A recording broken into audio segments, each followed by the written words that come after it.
Go somewhere else. I can't take this nonsense anymore. How are you going to blame the defense? I got the power. Screw Green Bean. Damn it. But once you get to the sausage, I feel like we're doing something. Go Jets.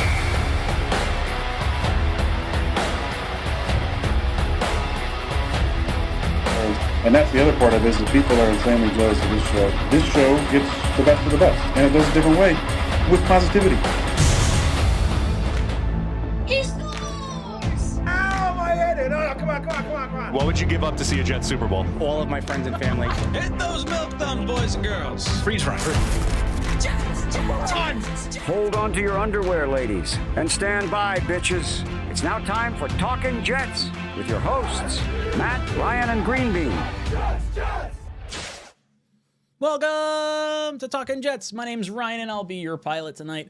Boys and girls, I'm brought to you alongside my lovely co-pilots. I have Mr. Green Bean to my this way. I got Mr. Matt O'Leary to my that way. Green Bean, how you doing tonight?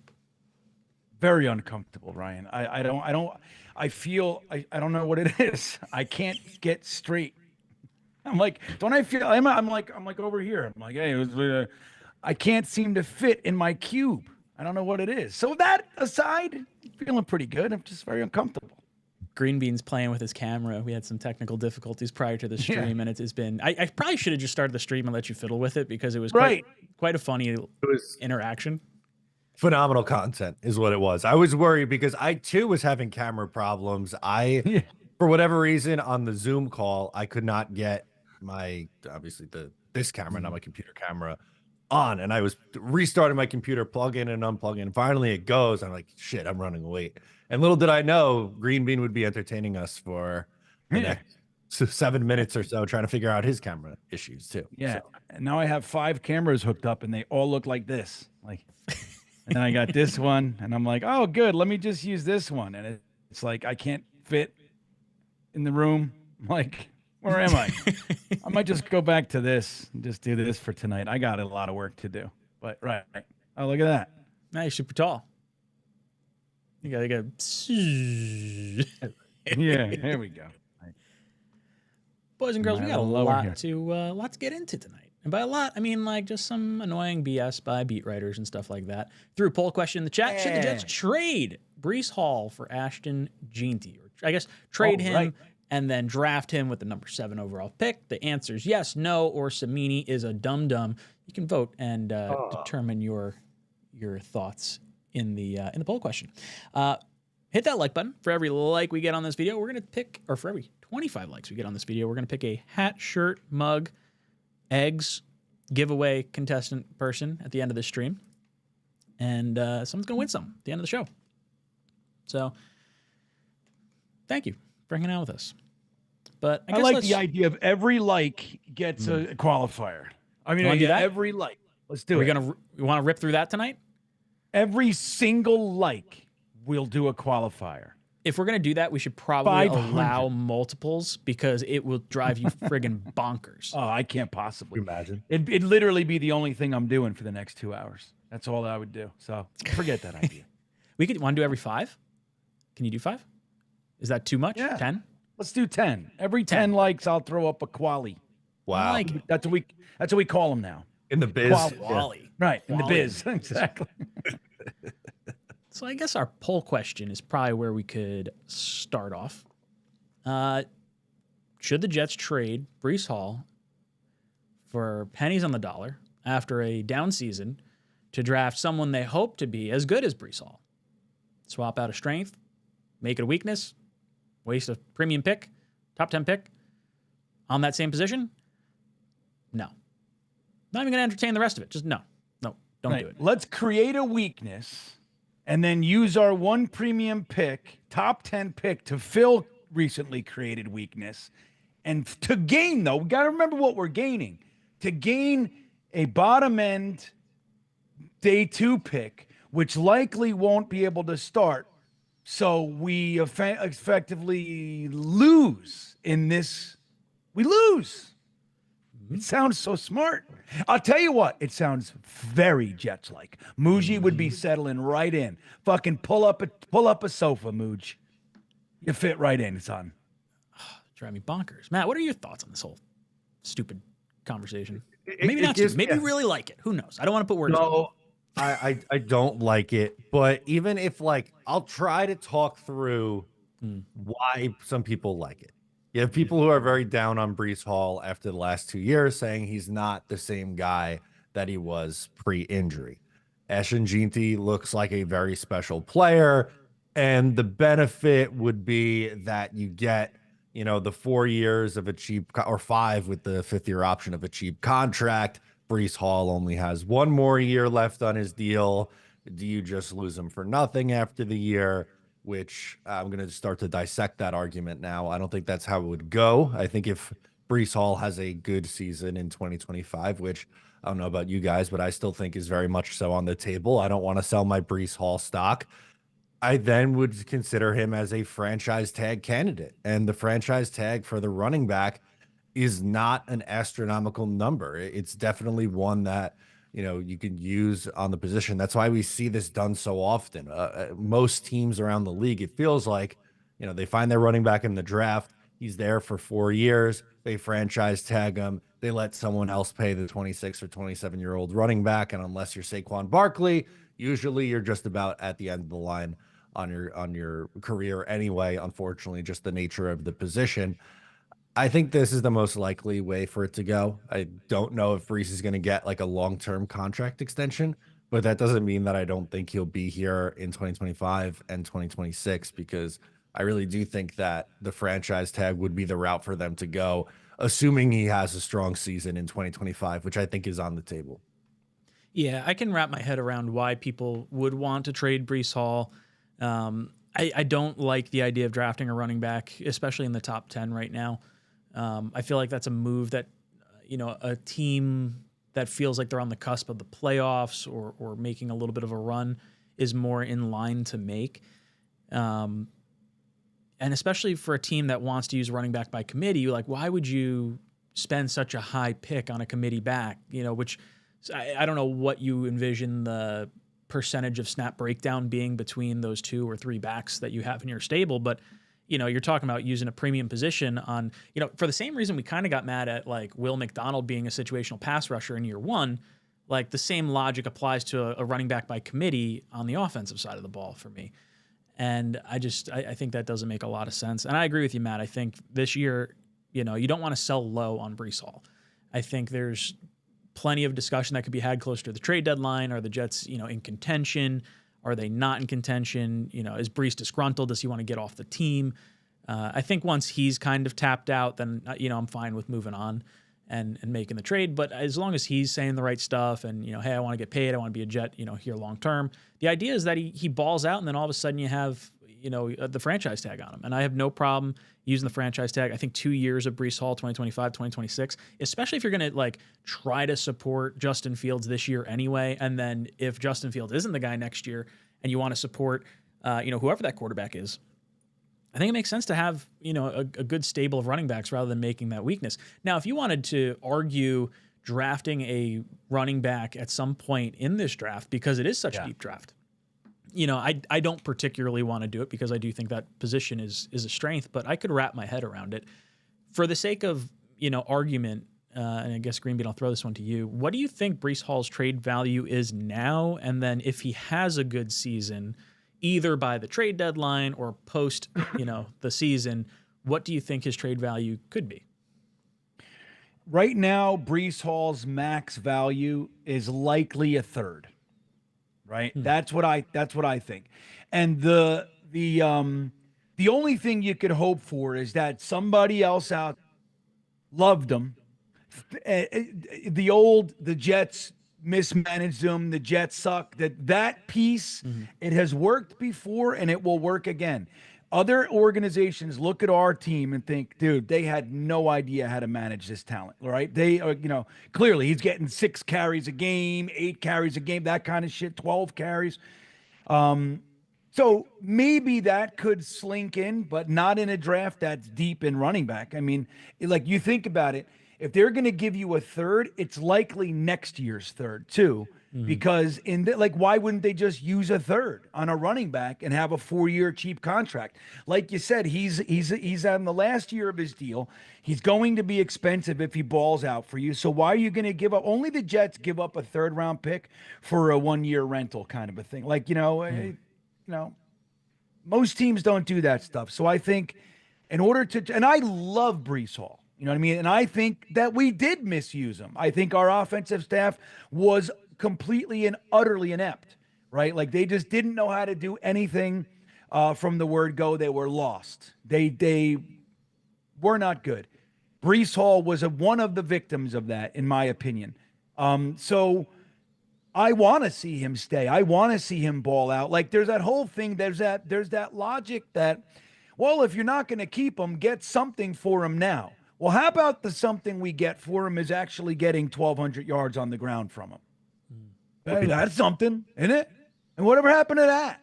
Why is something only draft pick? Like, how about we run the balls off him and see what he can do as the bell cow? Like we said, we have a nice stable. Braylon Allen's here. Isaiah Davis is here. Aaron Glenn actually mentioned having all 3 of them on the field at the same time. Dude, I'm game.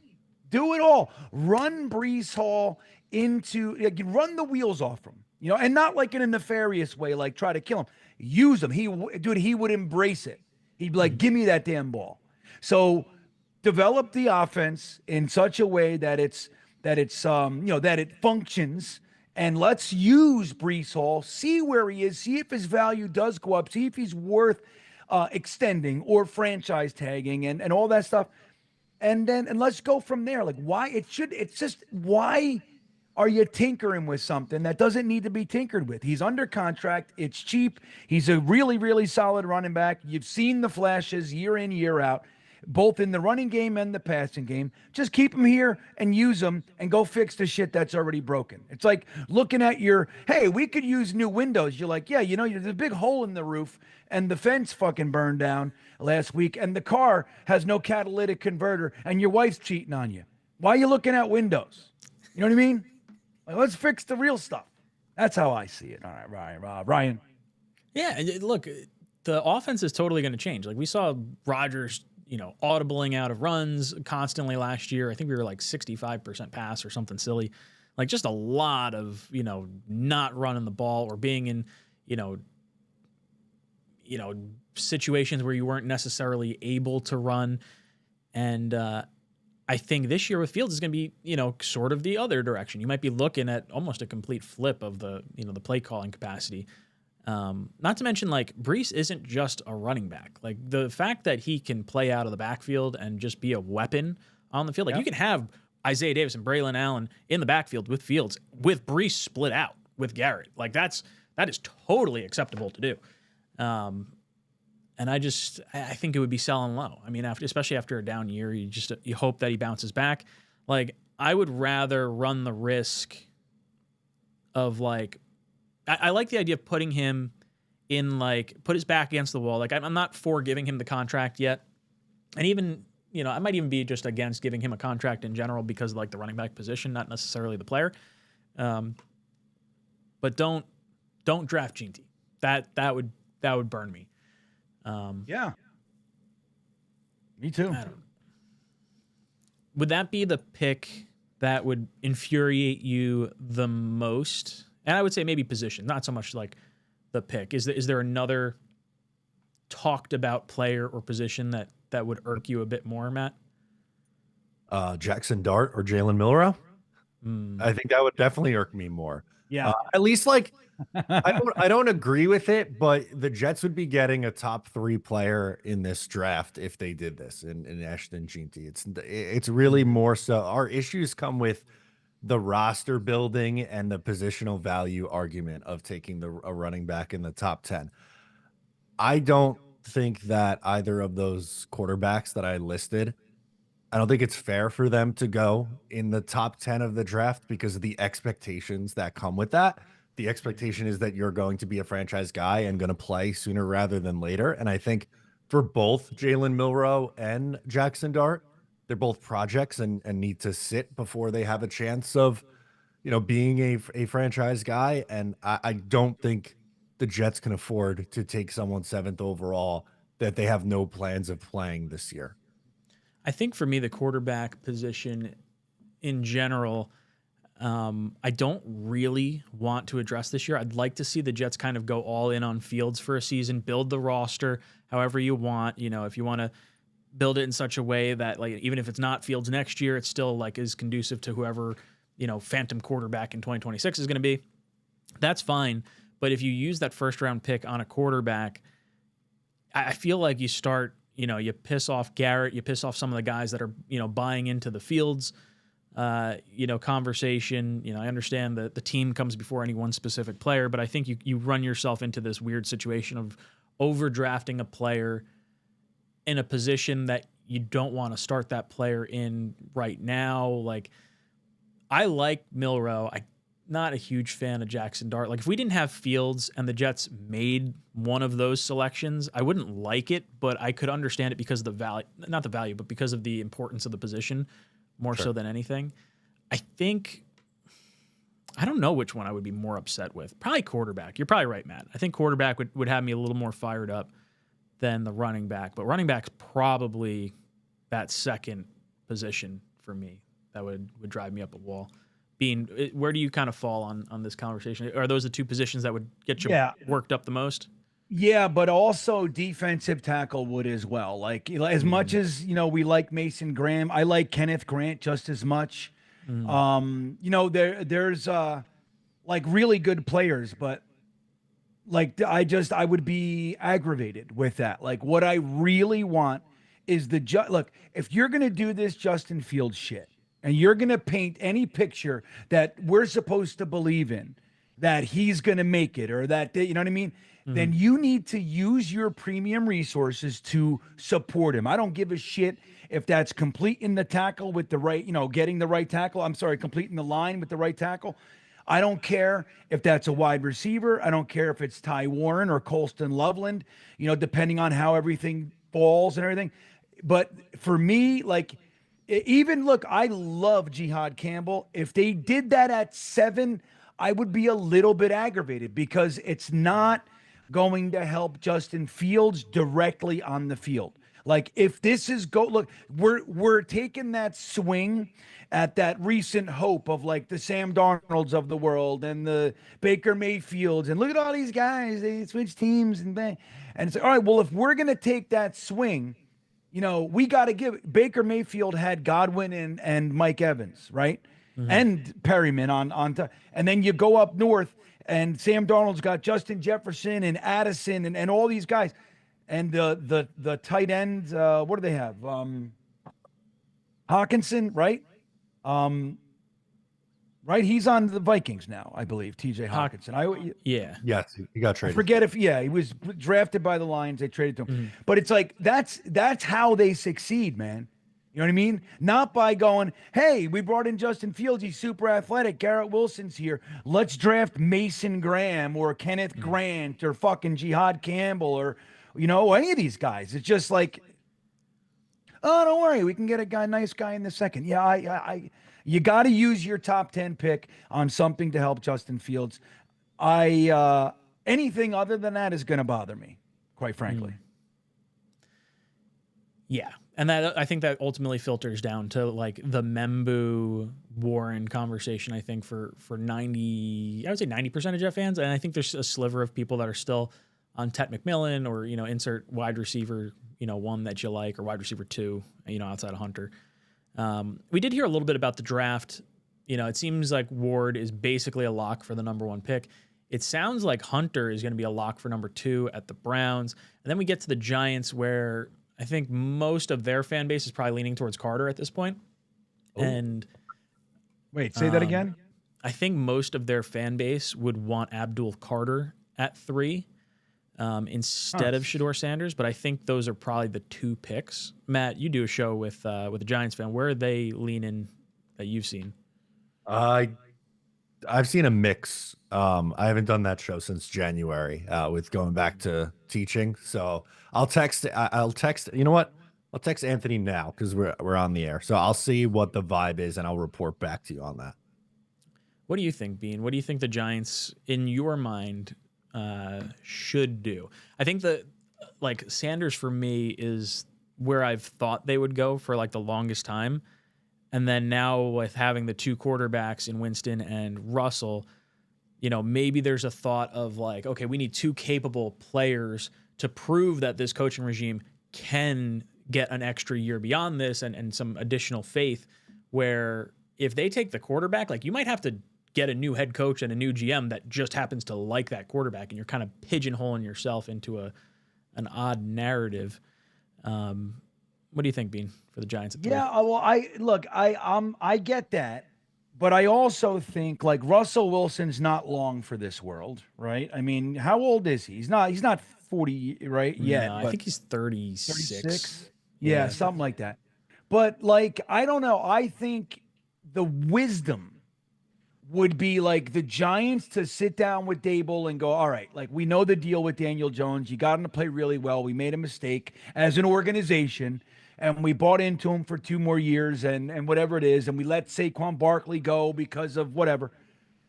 We're gonna bring in. So you bring in Russell Wilson, gonna give you good play. You bring in Winston, he's a good backup. Hopefully doesn't have to play too much, but exciting, great.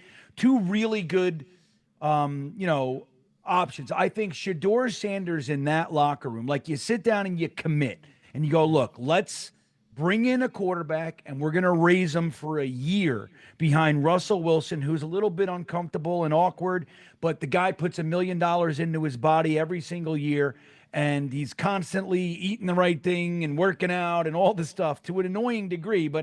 And then you got Winston, who's a good mentor. So like you bring and with Kafka and Dable, and you have like this brain trust, and you commit to that. Like I think there's wisdom in there. You have neighbors. I don't know who else they have. Is Sterling Sharp still there? I don't even know. Slayton came back. Who's that? Sharp. Yeah, not Sterling Sharp. What's the guy's name?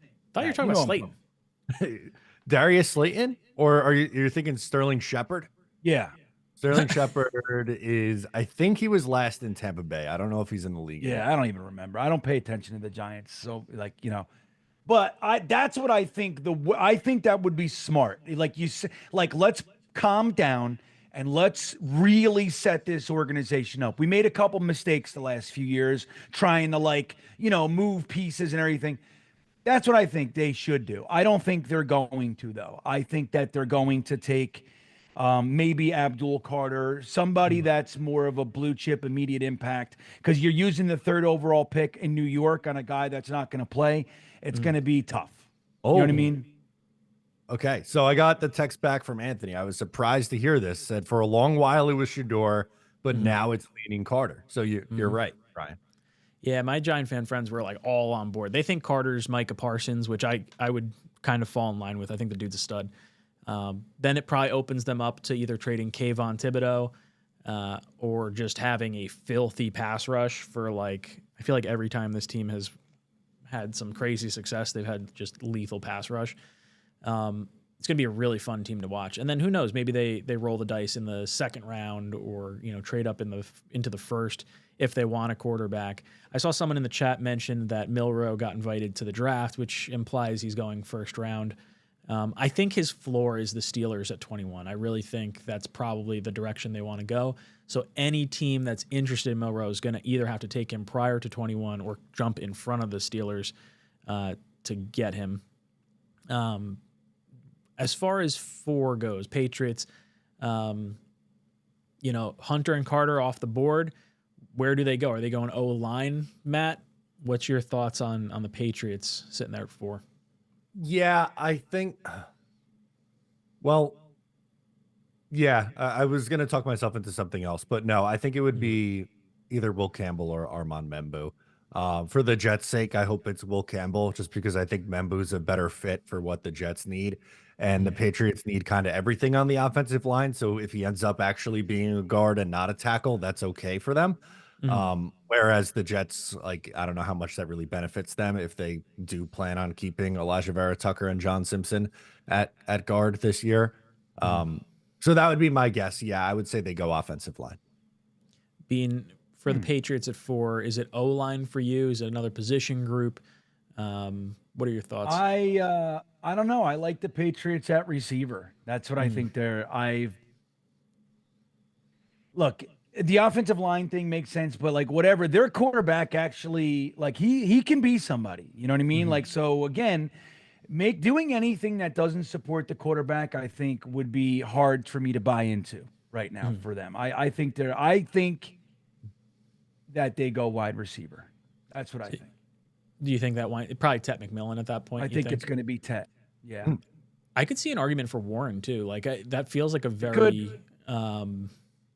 Vrabel-esque type player as well. I agree. Offensive side of the ball feels likely for them for all the reasons that Bean mentioned. They're supporting the quarterback primarily. So let's say O-line or wide receiver. Jaguars. I think a lot of us have probably had Mason Graham penciled in here. I have no idea where they're leaning. That to me feels like the biggest question mark in front of us, because I can kind of wrap my head around like the Raiders pick and whatnot. Matt, any thoughts on the direction the Jaguars might be leaning? See, this is also a tough one for me. I would think this is where Mason Graham could come off the board. I think if Travis Hunter was there, that would be a player that they would really like also. But obviously he goes 2 in this scenario that we're talking through right now. So I'll go Mason Graham or somebody on defense, but likely Graham. Yeah, that defense was hard to watch last year. Bean, is that kind of Mason Graham sort of what you're thinking? Yeah, I'm right there. Although I could see who's playing edge for them on both sides these days. They got Walker and they got Walker, right? Allen. That's who I was thinking of. Allen, whatever the hell's hyphen. Josh Hines Allen. That's the one. Hines Allen, right? Yeah, Josh Hines Allen. Yeah, I guess they're good. I could see, right. I think that makes sense. I think that makes a bunch of sense, Mason Graham, for them. Then you got the Raiders. I have a close friend who's a Raiders fan. He's very much in the camp of Ginty because, his mindset is the only way the Raiders win is by keeping Patrick Mahomes, Bo Nix, and Herbert off the field. And the best way to do that is just eat clock constantly. So he wants to play tough defense with Pete Carroll and then have the running back. And then he likes the idea of trading up for Milroe. Like Milroe's kind of the guy he would like to end up with. I think he'd probably be all right with Shador also. But those are probably the two that he really wants. I think he's definitely landed on the running back at 6. Bean, I'll throw this one to you before we go to Matt. What do you think the Raiders are thinking at number 6? So we don't like I don't. So all right, let me look at something here with the Raiders. They could kind of go in like any direction. Like Will Johnson, corner would make sense. I feel like wide receiver still makes sense for them. Running back feels like a frustrating pick. Like if it were me, I don't know if that's the direction I would go for them. But kind of talking it through with him and just sort of seeing like, okay, keep them off the field. Like maybe that's the direction you want to go. If this guy's truly like a bell cow sort of situation, you got Pete Carroll who loved Marshawn Lynch. I don't know. So their running backs, they got Mostert over there, right? And they have Zamir White, who I like. Has he my computer's so slow. I can't even he was okay, I think, for them, right? The Raiders have had all sorts of issues. Because I had this conversation with my buddy too, and I was like, hey, like, are you sure it's the running back that's the problem and not the quarterback? That Minshew not being able to do anything, or the offensive line having problems on it, or the offensive play calling. Like there could be so many different levels, and they figured it out with at least the quarterback side of things. Now you're probably just trying to filter it down from there. But that's sort of why I think running back is like not the direction I would sort of think to go that route. Grove Pete says Raiders T-Mac receiver for Geno would make sense. I could see that. Yeah. Yeah, for a while that was sort of like, oh no, McMillan's going to go one pick in front of the Jets. And that's where we were like, sort of thinking that might land. I feel like the draft fatigue has set in and McMillan has kind of dropped a bit. It doesn't seem like there's really a consensus outside of Hunter for wide receiver. It's kind of a flavor of the week, or, what fits your offense better. Matt, any thoughts on what the Raiders should do? I was looking at 2 different mock drafts, and both of them had Eshton Jeanty going to the Raiders. So I do think that's something that is on the table. I have liked mocking Will Johnson to them in the past, but I feel like the longer this process has gone on, the more he tends to go somewhere towards the middle of the first round and not like the top of the first round. I would be good with Tet McMillan to them. I think it makes a lot of sense to get a wide receiver. Like, obviously you have Brock Bowers and he's awesome in that offense, but they need more at the wide receiver spot. So if the Pats pass on him, let's say, and he's sitting there at 6, I think you can make a strong case for them taking Tet. You land on anything being over there in your research? His mic's What off. are we talking about again? Oh, no, it's not off. You're on. Sorry. No, my everything froze on me. I was like panicking and trying to. Even my YouTube, like everything, my everything froze. So I was pulled into that. Like, what the hell? Anyway, what was your question? What I was just saying, did you land on any thought process with the Raiders for what you think they're going to do? Yeah, I think Pete Carroll, he goes and he trades for Geno Smith, right? It's like everything's shut down. I wanted to look at their damn depth chart and make sense of it. They just got Mostert, right? Didn't they just sign him this year in free agency? Yeah. Was he there last? Yeah. So I don't know. I think GT could be good, but I don't know. I think Pete Carroll's an old school guy. It's weird. Like, the wide receivers every year, they're like up top. This year, we're like, I don't know. Don't forget, wide receiver is one of those positions that in order to bring them in their second contract, unless they're dog shit or old, it feels like quarterback money for wide receivers anymore, doesn't it? So taking a wide receiver in the first round makes a ton of sense. And I don't know if I'm convinced that the Goldens, the Burdens, the Ibukas of the world and Tet aren't going to go much earlier than we think. We have them all spread out, like 3 or 4 wide receivers in the first, later. I'm not so convinced. A wide receiver is vital. You bring Geno Smith over, and you want him to succeed. You know what I mean? Like, you want these. So you gotta do something here. That's what I don't know. I'm feeling like Gene T, maybe an Ibuka, maybe somebody like that. Or Matthew Golden. You know how it is. Pete Carroll has in the past taken his guy way earlier than he was supposed to go. Yes. Like the guy, he's ranked, 25 to 35, and Pete Carroll's picking 12th and takes him. You know what I mean? He does that stuff. And he's the boss, and he's always been the boss. Whatever they say about these GMs, he's the boss. And we all know that, right? Like, he's got a GM, but Pete Carroll runs the show. So I'm convinced of that. Maybe I'm wrong. But so I think Pete Carroll wants Geno Smith to succeed. You don't trade for him and bring him in and then go, don't worry, we're going to take Mason Graham. We're going to take, whoever, Will Johnson. We're going to give him some toys. If I could see their damn depth chart, I'd be really confident about what I'm talking about right now. I like when you shoot from the hip. You like that? Yeah. Thanks, Matt. Because I'm full of shit. So you know what I mean? Like, I had 32 years of complete and utter bullshit refinement. You know what I mean? Before I got sober, I was like, I knew how to if I get myself into trouble in the middle of a whatever, I can I can fit in. You got it.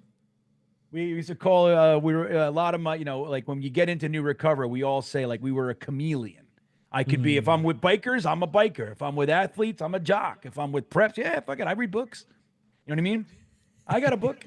That kind of thing. So anyway, all right, so here it is. It just popped back up. So their running backs are Mostert, Sincere McCormick, Zamir White, Dylan Laub. Remember him?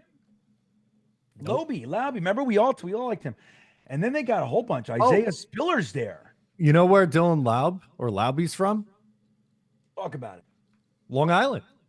Another Long Island guy. There we go. Present in the NFL. Dude, they got Isaiah Spiller too. I love Isaiah Spiller. I might be in love with Isaiah. Let me see what he's done. You know, when these guys, you know how we dig into these prospects, we fall up, and they go to other teams. You can't possibly, unless your name's Dom C, you can't possibly keep up with these guys throughout their career. Every year, all these, it's hard, man. You know, but I loved Isaiah Spiller. Let me see what he's been doing with his life. So I don't know if Ginty makes sense. But Pete Carroll just got there. You see what I'm doing? I'm just thinking out loud now. You know what I mean? That's all right. That's what You this don't is give all a about. shit. He's like, well, I don't care who's been here, or, you know, I don't care what other organization. It's like when they say about the Jets, we just took a tackle last year. You're not going to take a tackle. Like, he's good. I don't give a shit. Who's Joe Douglas? I never even met the guy. You know what I mean? Like, what do I care? Not the guy. I want to take Mumbu. I want to take, you know, T-Rex Arms Campbell. So I Isaiah like Spiller. going to consensus mock on NFL mock draft database because it gives you a consensus mock on where people think players are going to go. Now, this is the 1 week stretch. We can look at like the 2 week and see how that changes. 1 month ago, Shedeur Sanders goes 3 in the majority of mock drafts to the Giants. So in the last week, and this is, you know, a varying amount of sites. It's not, you know, not necessarily gospel, but it's kind of what we sort of discussed, right? Like Cam Ward, Abdul Carter, and Travis Hunter going 2-3 in some capacity. You could see how close that is. I would bet the majority, or the second, and not the majority, the second most popular pick is the flip-flop of that. You know, Travis Hunter seems to make, you know, not getting out of the top 3 makes a lot of sense. Will Campbell, we were talking O-line. Green Bean mentioned wide receiver. Let's see if I don't really know if I can. I click on that. Isaiah Spiller has done dick burgers in the NFL. Holy shit. He's got 55 rushes for 137 yards total in 2 years. I can't believe it. I love this guy. I mean, you know, I liked him as a prospect coming out. There's clearly some injuries and stuff, but still, you got to have more than 200 yards, right, man? In 2 years? Yeah, not great. Not great. Not good, right? Not great, Matt says.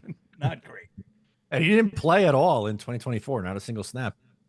Not a single snap. What's going on? And he's like, dude, if you look at the Raiders depth chart, it's weird. They have 1, 2, 3, 4, 5, 6 running backs. It's the only position they have 6.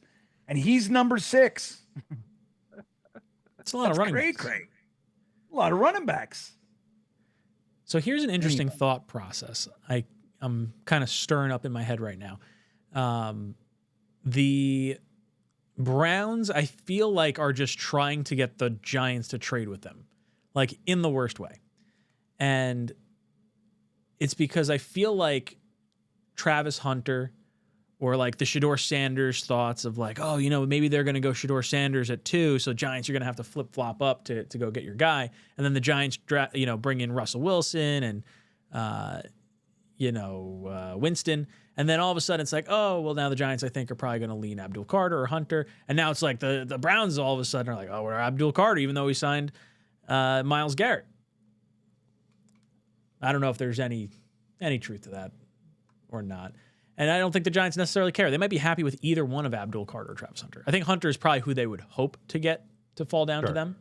I think corner is still going to be, a problem. I think, obviously getting a little help on the wide receiver side of things, depending on what you're looking to do. I think it's a fun selection. We talked, obviously, Will Campbell at 4. Mason Graham seems to be the consensus at 5. The other player, let's see, what's the other one that generally goes there?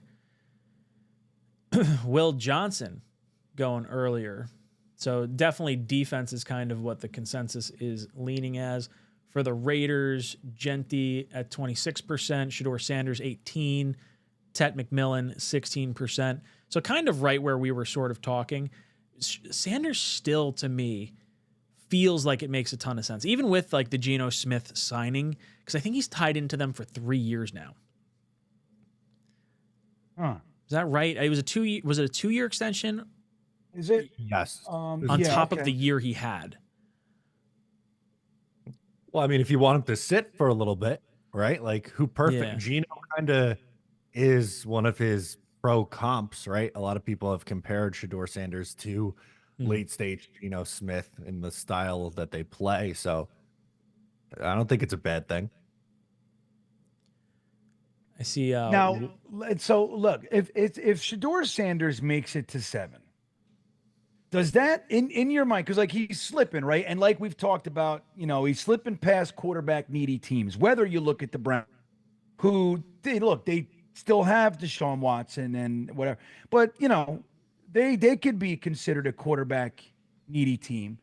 Obviously the Titans, but then you have the Giants, right? The Raiders. Well, the Raiders, I guess not anymore. I mean, the Raiders Well, have like, his quarterback coach though. Like, if Tom Brady doesn't like kind of pound the table for Shador Sanders, like I don't think the Jets should be trying to like go that route. But does that?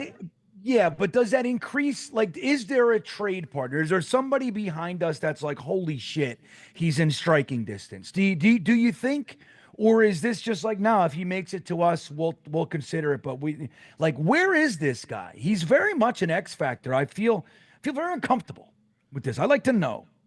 I think feel Shador like I know. falls like a lot. Let's see where he. Out of the first round, I guess it says.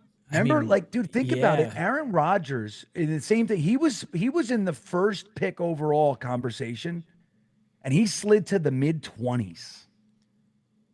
So it looks like the majority of people have like the Browns selecting him or the Giants. I see a few Saints in here. There's one Jets, a few Steelers. If he makes it to 21, I think the Steelers are going to take Milroe over Sanders. You think? I do. I don't know, I think man. that's the move for them. I would. I think so personally.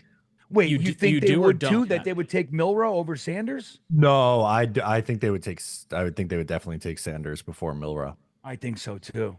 I think they look at Lamar Jackson with envy, and they want like a explosive type player, and I don't think Shador's that player. I mean, if like, What if they look at Joe Burrow with envy, and then they want the pocket passer of Shador Sanders? maybe That way. Chew Yeah. on that one. But have they wined and dined Shador at all, or are they just assuming maybe he's not going to be there? I think they met with him, like recently. No. I haven't kept up with it, so I do not know offhand. Yeah, he has a pre-draft visit with them on Thursday. All right. So maybe. I could see it. I think quarterback for them just makes all the sense in the world at 21. Like, I really have no idea what other position they should target since they're probably going to find out about Aaron Rodgers the week of the draft, the same way the Jets did. And then, they make their selection on, I don't think they calculate Rodgers and like trying to boost their Super Bowl odds this year. I think it's more so the quarterback at this point. Wyatt says Carson Schwessinger is the best draft prospect. Love Schwessinger. Linebacker from UCLA, right? Yeah, I'll tell you what. Like I said, like I really want. It's very important to me that the Jets go offense round 1. Truth is, I'd like them to go offense round 2, too, depending on what happens, right? But if they decided to go like, let's just say Tyler Warren, and then they're eyeballing a tackle, whether it's the Urseries or the Trapillos of the world or whatever in the third, and they decided to go defense and they pulled out Carson Schwessinger in the second. Not what I want to accomplish, but I would love that pick. Love it. Have you guys watched any tape on him? I haven't watched much at all. But I trust your judgment on it. I trust Dom's judgment on it. As far as like selecting a thumper and setting the tone on the defense, like you're kind of setting the tone for the offense and the defensive side with your first 2 picks. Yeah, I agree with you, Green Bean. I would lean offense probably with our first 3 picks is what I would like to see. Yeah, that's what I'm hoping. But I could understand it. I could certainly understand it. Matt, you watch any Schwessinger?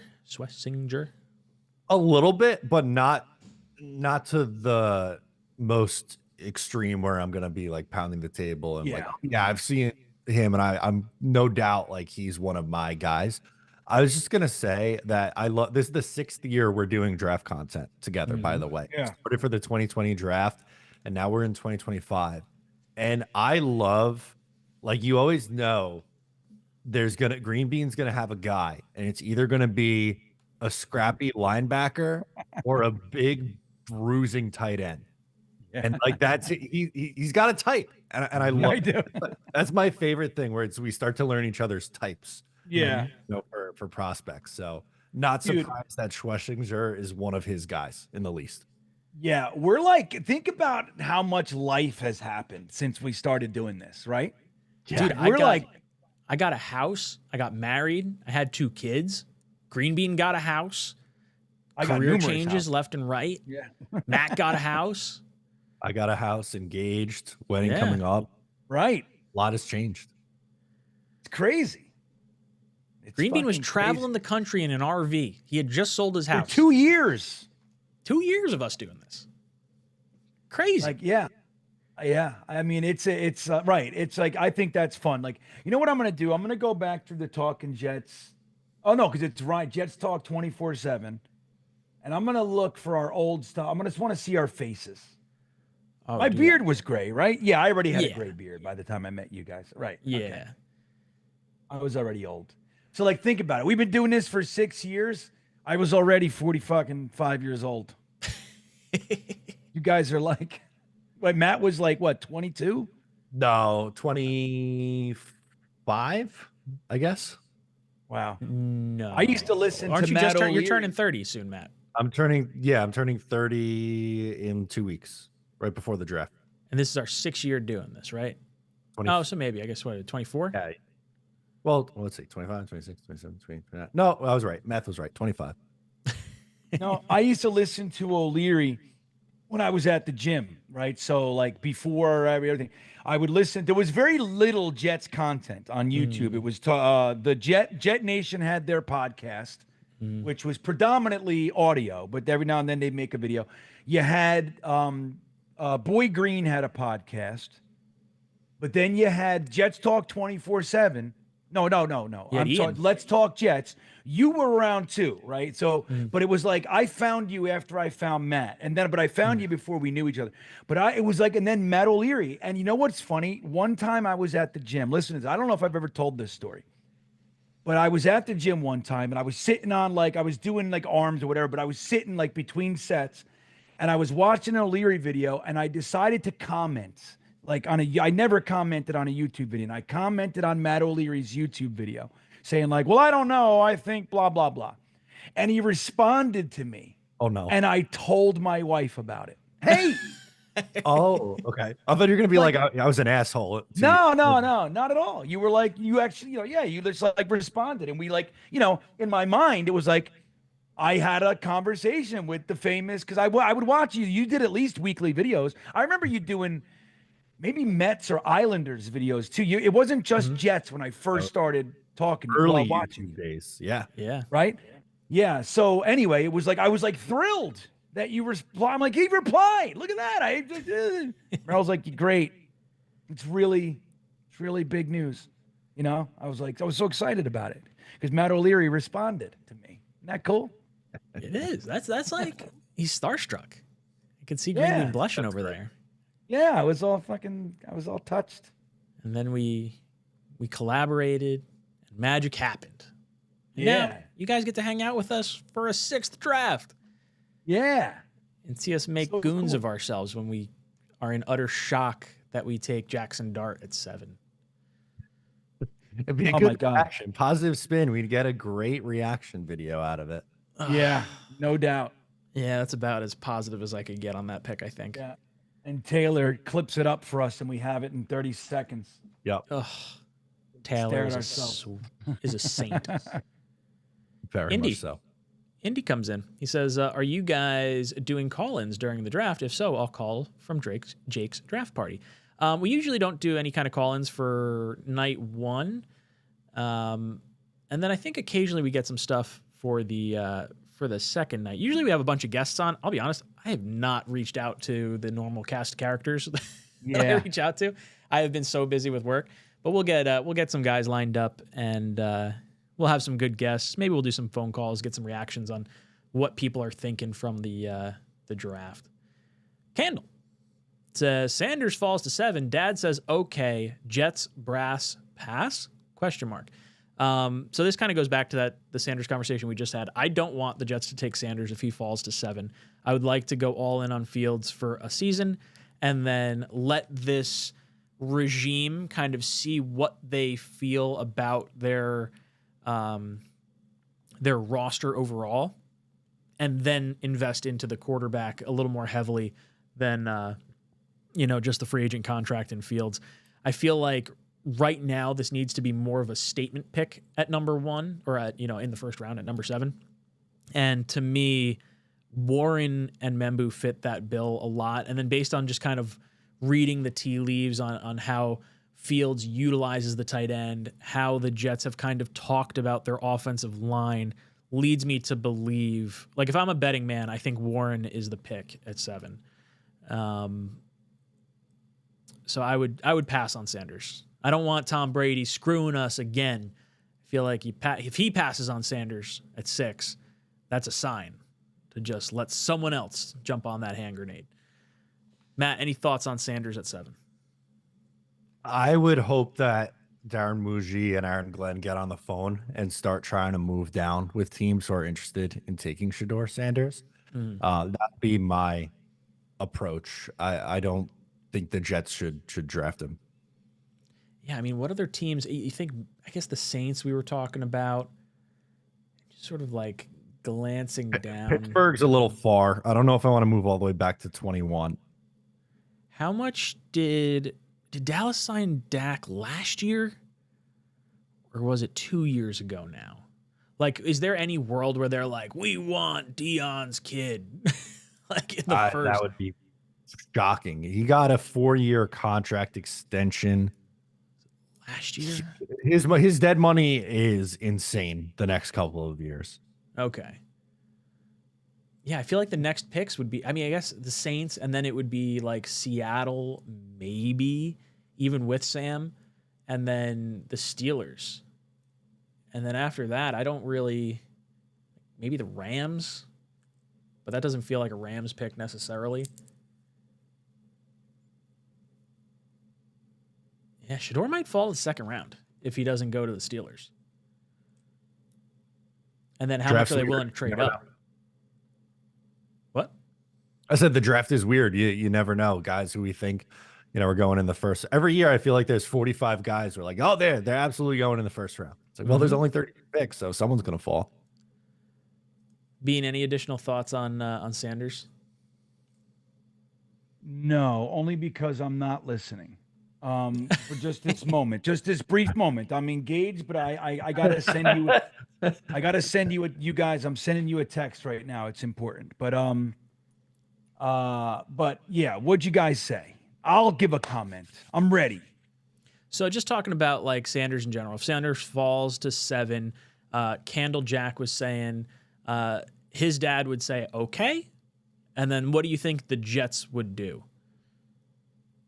I think the Jets, what they should do is they should be fielding calls. And if no one's like if they know that there's some teams with minor interest, you should be calling and doing that like 75 cents on the dollar thing, right? Like, so we're usually where a team, if they're trying to get up and get a quarterback, you can squeeze them.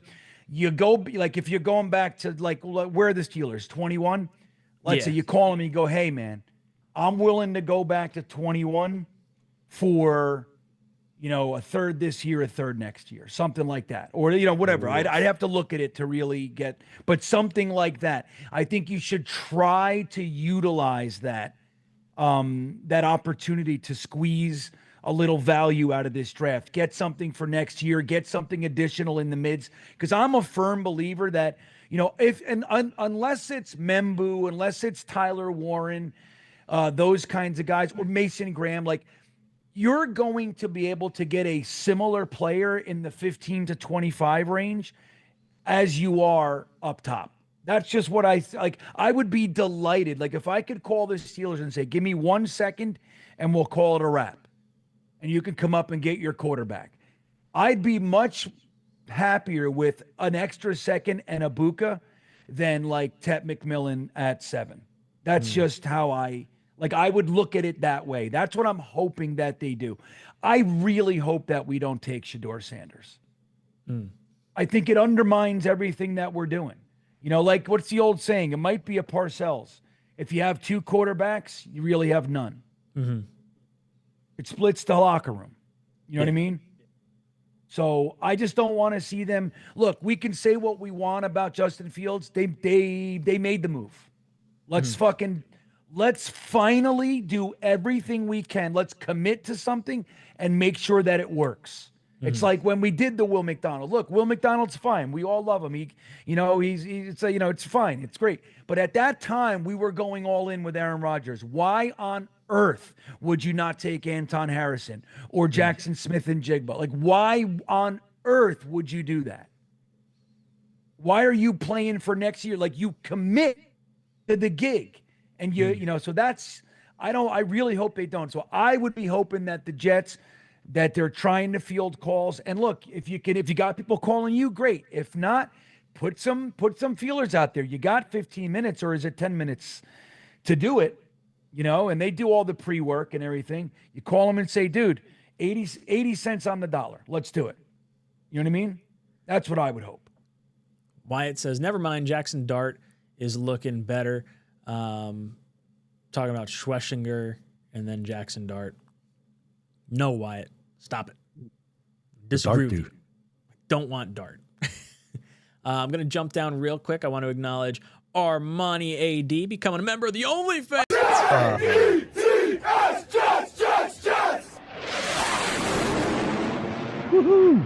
And on top of that, he also gifted 10 Talkin' Jets memberships.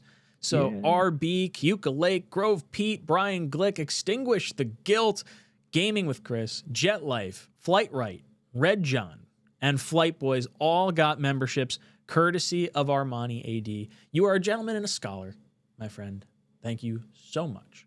I want to acknowledge Matt real quick for dropping a 10 spot. Thank you so much. He says, Green Bean, I was the same starstruck when Ryan replied to my email a couple of times.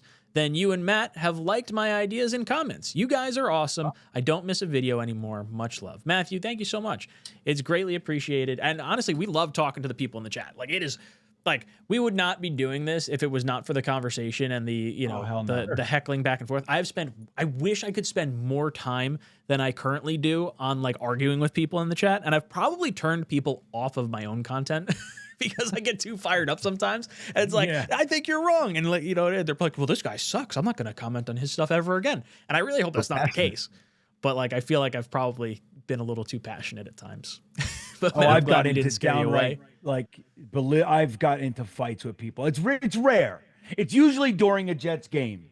Like after 3.5 hours of enduring and trying to stay positive, and then they slither under my skin. I'm like, you know what, fuck face. I gotta do, every now and then they get me. Hawk got me. Remember Hawk's around, but he got me one time. What did Hawk do? I forget what it was all Zach shit. I just had it. I wore too thin. I banned him from my channel for like, I don't know, maybe 6 months, a year, whatever it was. And I would get all these comments like free Hawk. We made nice Hawk, we're fine. But like, and then every now and then there's just these people, like it just gets under my skin. But yeah, sometimes you're like, I don't care about the channel. I'll blow it all up right now just to tell you to go to hell. Sometimes you feel like that during a game, It's understandable. Matt, you ever get into it with the comments and just like, I'm going to get mad at you? I have tried to get better at that. Something that I've struggled with. I would say earlier when I started, it was worse when I was writing and in Facebook groups. The company I worked for had an initiative in order for us to try to get more traction. They wanted us to join. I covered the Islanders and they want us to join a Facebook group. So I joined a few. And if you think that YouTube comments or Twitter comments are bad, there is nothing more mind-numbing than the talking points in a team-specific Facebook group. There's not enough people will invite me to join theirs now, like years later. I won't do it. Yeah. Because I spent too many years in the trenches. I have PTSD. I got the 1,000-mile stare going. Whenever I hear Facebook group, I want zero part of it. Yeah, man. Yeah, I don't. Like, I don't generally like find my best responses at times in like the deep trend. Like I have people that follow, my Facebook group for Jets Talk, and like we have some good conversations in there. But by and large, like some of the random groups that I'll just talk in, it's like some of the memes that are posted, like, yo, you are like super bought in, like green shade glasses, like beyond anything that I feel like we do. I don't know. It's crazy. Nuts. But Matthew, we love you. And thank you for hanging out with us and supporting along the way. Peter comes in. What's up, Peter? Says, never make a strength a weakness. And if you get a solid offer to move back, get more picks and address any and all needs if possible. Find good undrafted free agents too. Yeah, I like the idea of trading down. I think I'm a little cooler on it now. Depending on what we get. Like even the trade down yesterday when we did the mock draft, we had we got the first round pick, you got Kyle Pitts, and you slide down to 15. Like all the players I really want are kind of gone. And then you're like sort of tap dancing around like Simmons as a tackle, but he's coming off the ACL. I like some of the receivers, but I don't know if I necessarily like them that much more than the second round guys. So like I kind of just want to take either Membu or Warren and move on from there. I understand what Bean was talking about with selling for a little, like not necessarily a 1-for-1 move, because the addition of multiple cheap contracts in a draft that's very even keeled from probably picks 10 through pick 50 or 60. Like a lot of the players are kind of interchangeable for a lot of people. I just want to stay put. And then, as far as undrafted free agents go, the toughest thing for us is going to be attracting those undrafted free agents with a team that we don't necessarily like we're not touting ourselves as a playoff team. It's not like we have Aaron Rodgers where it's like, hey, this could be a Super Bowl team. And now you're accumulating some guys that have options on where to go. I think it's going to be much harder for the Jets to attract the top undrafted free agents this season comparatively to the last 2 or 3 off seasons. You think it's all money, Matt, and that's all it is? Yeah, you have the every year it feels like there's someone's the Jets gave this guy the highest amount of money for any linebacker as a UDFA. I don't know. You throw $900,000 at one of these kids, they'll take it. Yeah, I guess if it's I just put a picture in the chat for you guys too. That's us. Whoa. Oh my God. Can I drag and drop it in? Let's see it. I think I have to download Throw it. this up there. I got it. How long we've been doing it, guys. Let's You can see my walls are all bare. That was my last night in my old house. The next day, remember, I moved to the RV. That's right. Well, I'm all unpacked. I was shot. All right, let's see. I'll get up here. Bam. Look at these stud muffins. Look at that. Clean shaven Matt and Ryan. Gangrene David over there. Yeah, I look the same, except younger. Is this can't be your current house. This has to be the house that you were in prior to? Yeah, that's my last night in my previous house. That's the next day I moved into the RV.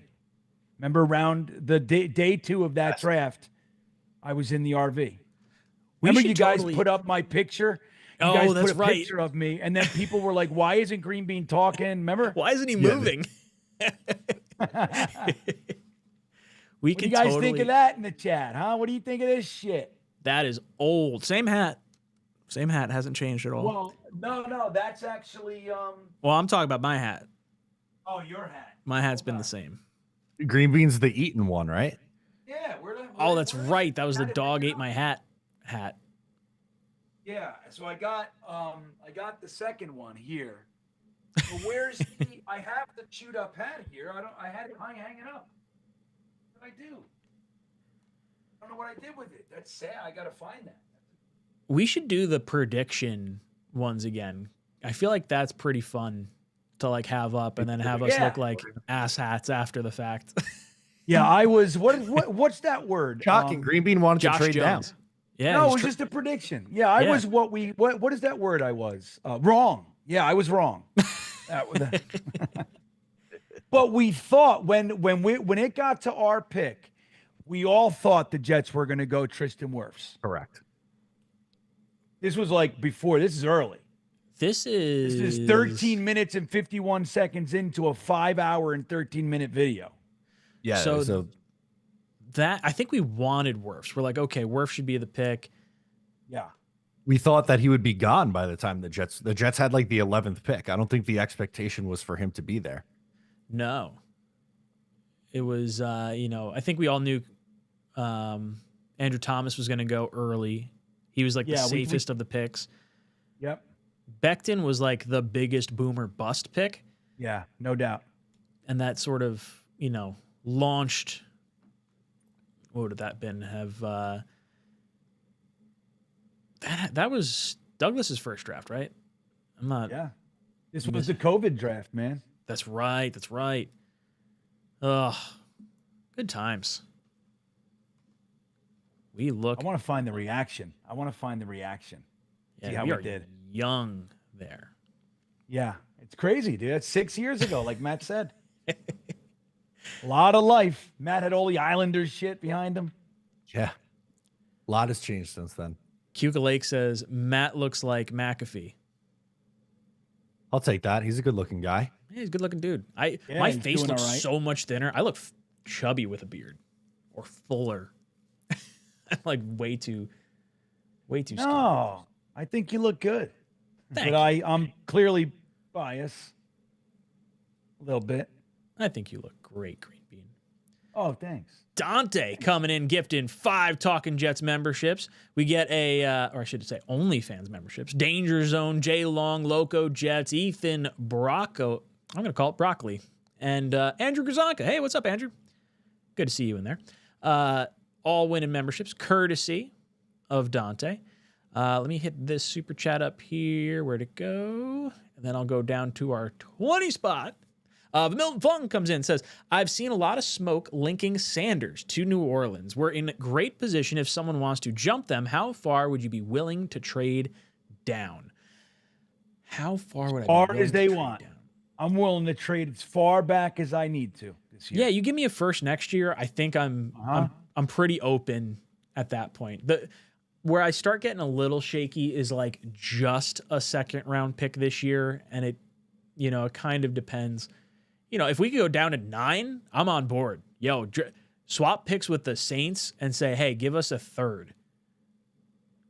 I don't know if that's what does it or if it has to be like a 4th or something, but like I don't mind going down 2 picks to go down to the Saints and still get probably Warren or Membu in that spot. After that, what was that? Said, let's look at the value chart. Pick 9 is 1350. Pick 7 is 1500. So is that 150 points? It's probably a 4th round pick? Mid third? No, a mid third, which their third is 235 points. So they're paying a little bit of a premium, but that's usually how it works in trade up scenarios. So I think a third would do it. I would make that trade. I would be okay with that. I wonder if their thought would be they have to get in front of the Raiders. Like if it's like a Jaguars kind of jump up for them. And then maybe the Jets just say like, hey, we're looking to move out. Because like what other team? I mean, then you're dropping back like real far, like we were talking about. If I have to go back to 18 with like the Seahawks, that might be about as far as I really like. 21 and 18 are probably as far as I'd like to see us go, if anything. But I want a first round pick next year if that's going to be the move we make. Yeah, I'm willing to do it. I'm willing to do all this. I'm willing. If I can get us, I know what you're saying. And I obviously would really love to get, especially the further back you go. I'm pushing for a first next year, but rather than like, let's say Membu, Warren, they're gone and you're sitting at 7 and Sanders is there and you got somebody and like you can slide back to 18 to 21, and you can get an extra second this year, and you're still likely to grab, look, there's going to be, whether it's, again, like I said, Ibuka, goal, if you're looking at wide receivers, Colston, Loveland's going to be there. It may be, you know what I mean? I think so. But you can still do what you were trying to do and then get that extra second. And now you can maybe go with a defense and an offense in the second round. You know what I mean? Now you can start to fill some stuff.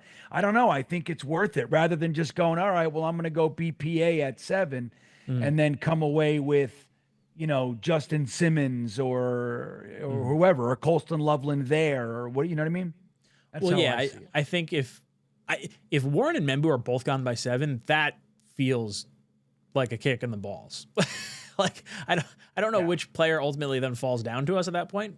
Like, you're probably looking at like a Will Campbell or like. Yeah, because if Membu's gone, if Membu and Warren are gone, Campbell's going to be there. It's probably those two going like 4, 5. It has to be 6. 4, 5, 6 realistically. Like, Membu goes 4, Warren goes 5, or, Membu goes 6 maybe, and Warren goes 5 or 4. That would burn me. And then I'd be more on trade down, whatever it is at that point, because then those are kind of the two I feel like I've locked in on. What about you, Matt? How far down would you go? Like the middle of the round, like 15 or 16 at that point. In the 20s, like we got to start talking like next year first round picks too. On top of that, yeah. Which you might, if the Jets want to try to find their franchise quarterback in 2026, would consider. But I wouldn't want to trade back to 21 for just a second this year. I think I'd want that first rounder next year, as well as maybe something else for this year too. Bean, were you going to add something onto that? Well, I was just I don't know. I'm all over the place tonight. So I was going to say, you want to hear something funny? I was going to try to find the Becton pick, and I hit play. I just went in the middle, and I guess Andrew Thomas had just been picked. So we had a little bit of a reaction. Like, as soon as I turned it on, within 5 seconds, you muted Gangrene David. Like you said, I'm muting David. Like, that's just what I saw. That's fucking funny to me. It's a little You're more, like, all right, David, click. Yeah, you like muted him right on screen. Just boom. Sorry, David. Yeah. Done with it. Where were we? I want to Armani find AD. that reaction, though. I do. Armani AD comes in. He says, hey, fellas, I've been watching since 2020. Fun fact, during the 2022 draft party hosted by Ryan's Jets Talk 24/7 channel, Green Bean picked my name, and I won the Sauce Gardner jersey. Ryan shipped it to me. Thanks, fellas. Armani, that's right. I think was that our first jersey giveaway? It might have been. I don't know if we did a jersey prior to that. Did we do a Zach Wilson jersey the year prior? I don't know. I feel like Sauce might have been the first one. It's highly possible that it was, honestly. Yeah. Armani. There you go, dude. Yeah, we've given away jerseys. We've had so much fun stuff. So much fun. Where did I go? Now I'm skipping all over the place here. We're glad you're here, Armani. Mutt Viles, a.k.a. Multivitamins, says, so we went from South Park to Charlie Brown in the thumbnail game. What do you guys think of you stadiums? Say Quincy and Brees are guys that can be traded. I think Fields will have 4,000 total yards. Yeah, so I, 10 minutes before this stream went live, I was like, I'm going to screw around with our thumbnail because it's that point in the season. And, rather than just having the same thumbnail over and over again, I was like, we'll do the peanuts tonight. So if you like the thumbnail or you have any suggestions for next week's, I'm cool with switching it up week in and week out and just having some fun with it. I didn't show Matt or Green Bean, so I don't know if you guys saw the thumbnail. Yeah, no, it was great. It was peanuts. Yeah, that was great. I like what you're doing. Because I didn't expect it both weeks. Like, I know you did it last week, but I walked into this one completely unsuspecting as well. I was like, look at that. It's great. Keep it fresh. Got to do Family Guy next week. We could do Family Guy. You could do Futurama. You could do The Simpsons. Yeah, I got The Simpsons back here. This is see? Next week we'll do a Simpsons one. Yeah, The Simpsons. My wife got me that. You guys remember? I think I unveiled. It was like my birthday or something while I was on the road. It's so cool. That's I such got a good wife. Yeah, she's all right. We like her. He's all right, that one. I think you should keep her. Me too. For sure. So to get into Vile's questions, he says, what do you think about Stadium saying Quincy and Brees are guys that can be traded? I agree. I think those are two guys that are going to be the topic of conversation. One, because Quincy, I think, could absolutely hold out with us giving Sherwood more money, him outplaying his contract. And then I think Brees, obviously going into last year's deal, I don't see him holding out at all. I would be surprised. Maybe not surprised, but I feel like he didn't do enough last year to justify any kind of, pay raise. So unless he's like, hey, look, I'm willing to sign for 3 years under market value, like I think Brees is probably more than likely, going to compete this year and try to up his value for going into free agency next year. I think both guys could be traded. Matt, your thoughts on Quincy and Brees? I think while I wouldn't say that it's very likely that those guys are going to get dealt, like if you're going through this roster and trying to find people who could maybe get moved, those guys make sense. And the two reasons the one reason really is they both are on expiring contracts. And for Quincy Williams, you just paid Jamie and Sherwood. So I don't know if they're going to pay, a Quincy Williams after this year big money and have two high paid linebackers. And, for Brees Hall, we've talked a lot in this episode already about the rumors with Ashton Jeanty, or just, maybe they want to go with a more running back by committee approach, and maybe they decide to move on. And he's in the final year of his deal. So I think it makes sense from that standpoint. But if I was saying, is it likely to happen? I would say no. I think both guys will be on the team in 2025. I also don't think we're going to get a whole crazy ton for either one of them. So I'd rather them ball out this year in a back against the wall sort of scenario than open up a hole. And then maybe we have a situation where, because we've paid Sauce and because we've paid Garrett and because we want to pay AVT and John Simpson, we don't have much financial flexibility next offseason, and then we wind up getting draft compensation by way of comp picks.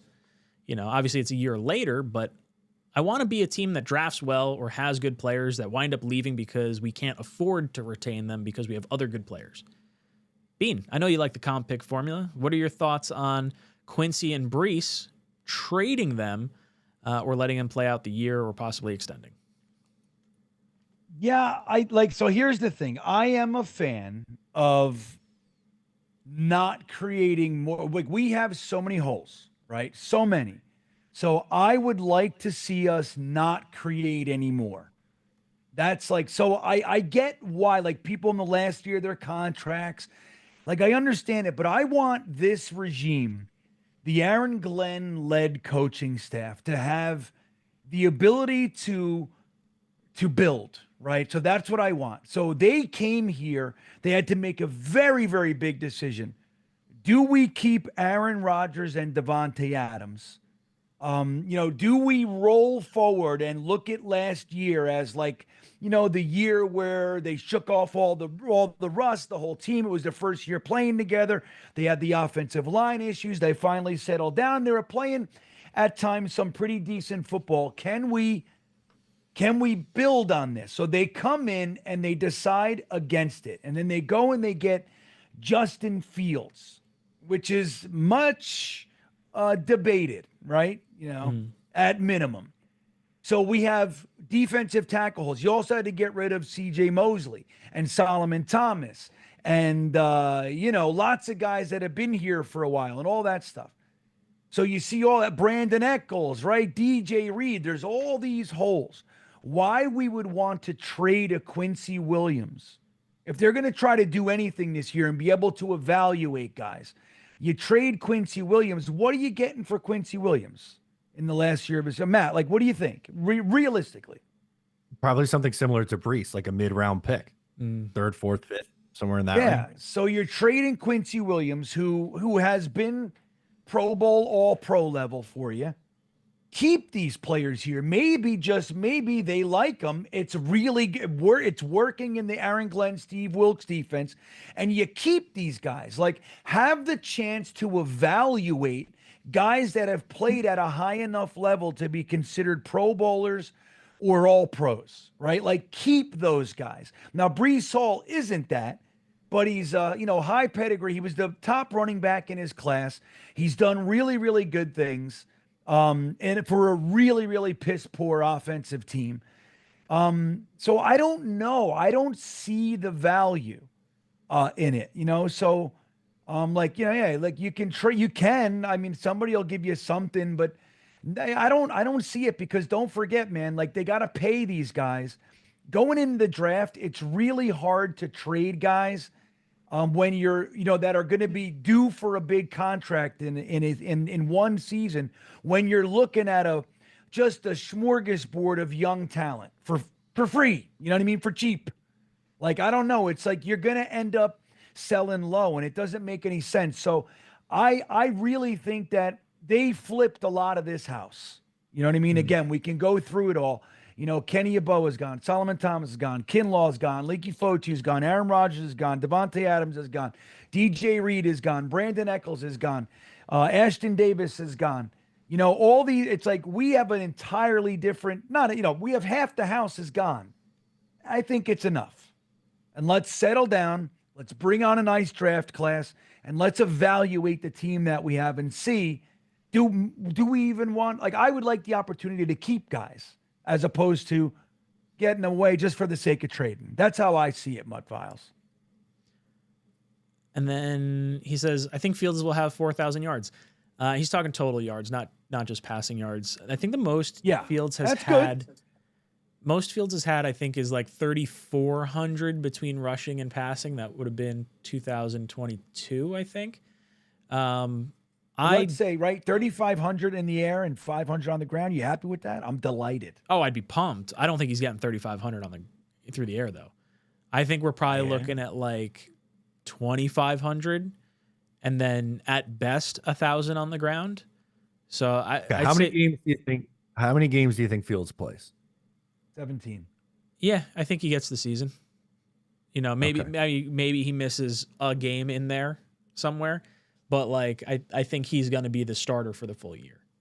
Okay, so he'd have to hit for 3,500 yards in 17 games. He'd have to throw for 206 yards a game. So it might be below that. So you're saying he has to have a total of 206 yards per game. Oh, no, you're talking about Green Bean's 3,500 yards. That's what you're saying. Green Bean's 35. And he's averaged, 160?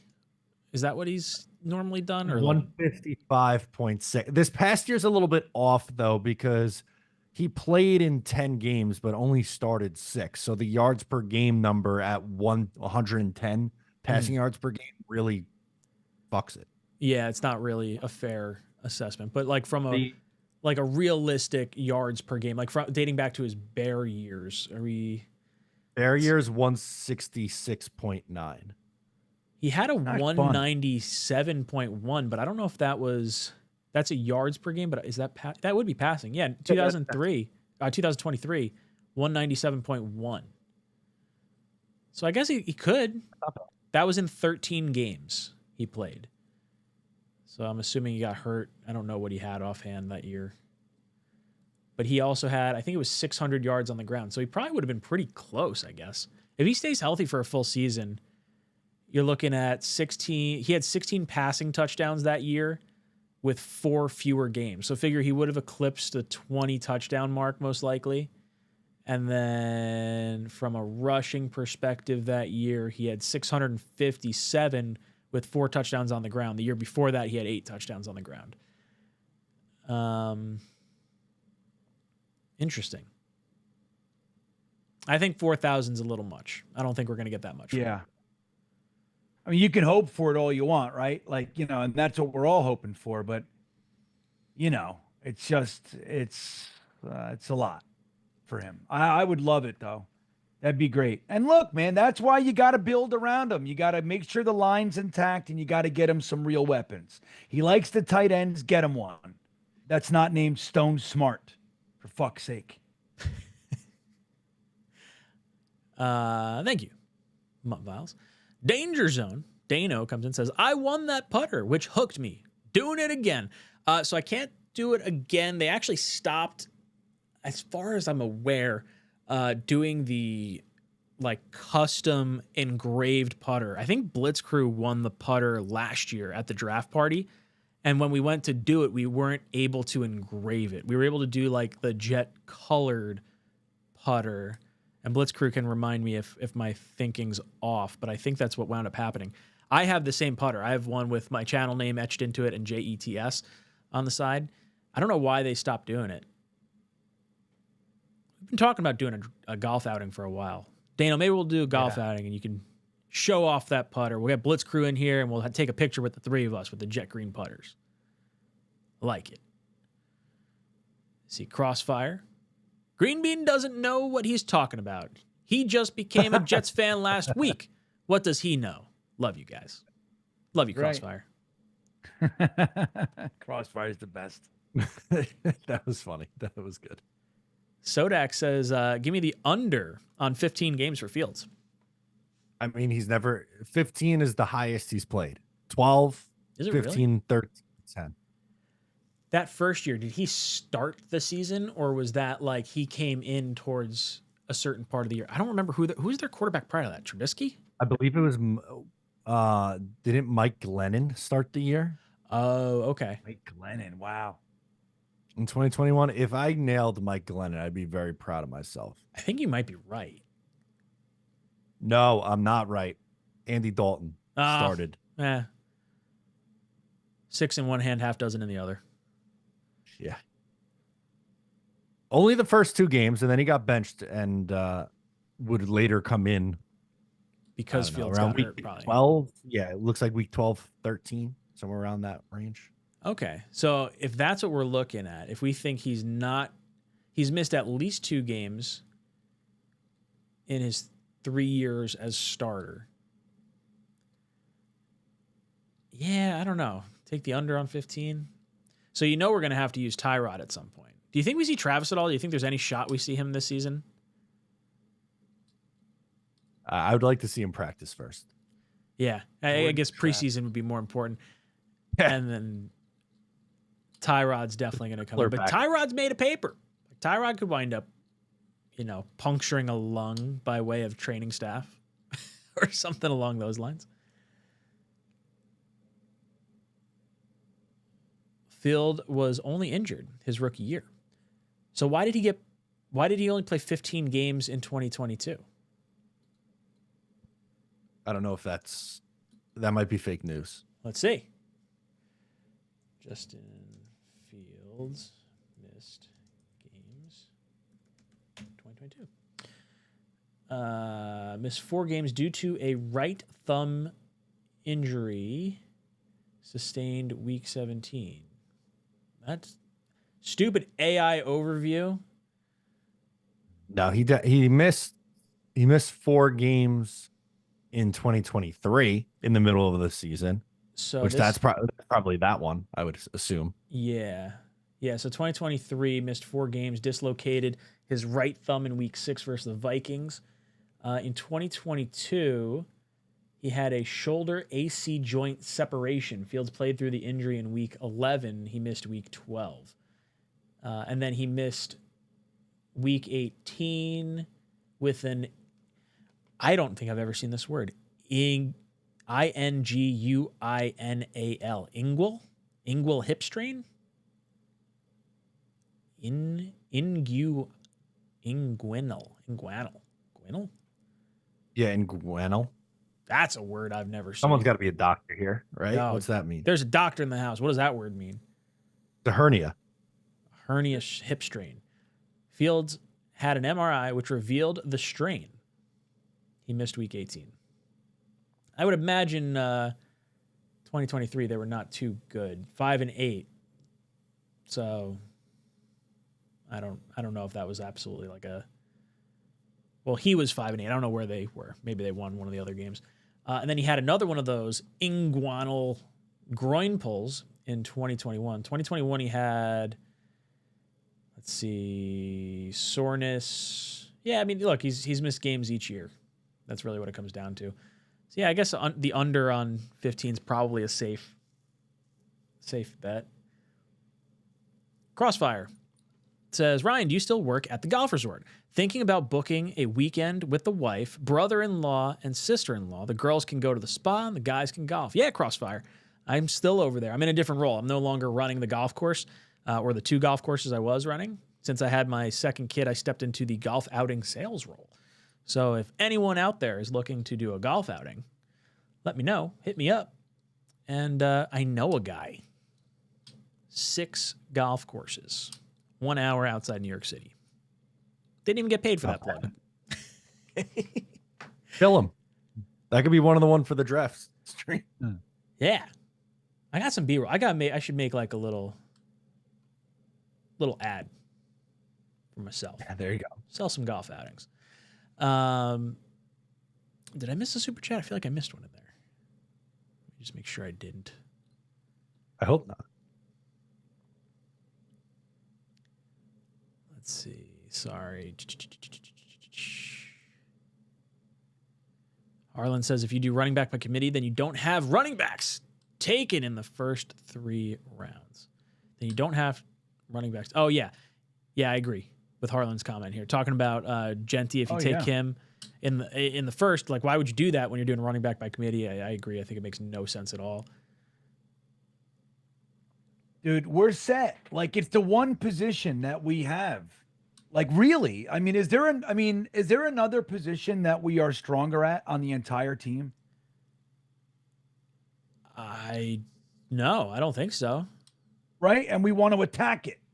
We have one position group that looks like it might be set, might be strong. And we're like, let's trade him. I mean, if you were to trade it, like the rationale for me is if you trade him, then you don't go Genty with the 7 pick. Like, because it's already a strength. Build up somewhere else. Correct. That would be the other thing. So you trade him for a third, then you use that third on a running back, which there's still going to be some badasses around. You got the 2 heavy hitters. You get a change of pace back. You get a scattily-do. You know what I mean? Somebody like that. And then, like, so then it says what you've essentially done was you've taken a strong position group and flipped the money on it. Mm-hmm. You know what I mean? While you still could, but you keep 7, knowing that you're going to be able to do that in the 3rd round, maybe even the 4th round. You know what I mean? Mm-hmm. But you still use 7 on your plan. But that said, I don't want to do it again. It's like we have one position on the team that could be considered a strength. And listen, right now it's a strength. Like, you trade Brees and you're like, great, we got Braylon Allen, Isaiah Davis. We're going to use a 4th on this kid. And then you get an injury. Braylon Allen goes down. And now look at you. And then you're fucked. Yeah. Now you're fucking scouring practice squads again. Can we have one position of strength? Can we? Crossfire says 10 for Green Bean, 10 for Ryan. Here is 10 for Matt. Love you, Matt. I love Crossfire too. He helped me out with electrical work at my house. I will forever be indebted to Crossfire for that. The man. Jay Taylor makes a strong point that all of us are neglecting to bring up here. And the Lions are running back by committee and took Gibbs in round 1. Now, yeah, but they also didn't have Brees Hall that the team took in round 2. You know what I mean? They also they had one running back. Remind me when they took Gibbs. Was that after we had like the Zach Wilson collapse and the Mike White thing where they felt like they were probably trending up? Was that after that year? Yes. Wait. Or was Gibbs the same year as it was 2023 draft? That was the McDonald draft. Yes. Okay. Yeah, that was a weird draft too. There were 2 running backs taken high. It was Bijan Robinson, right? That was the other one? Yeah, right. And remember, like, the trades were really cheap that year too. Like, teams were trading back like a bunch for like a 4th in the 1st. It was a weird draft. There was no quarterbacks, right? Like that wasn't the Kenny Pickett year. No. 2023. Who came out in 23? What was the run of quarterbacks that year? Let's take a look. Stroud and Bryce Young.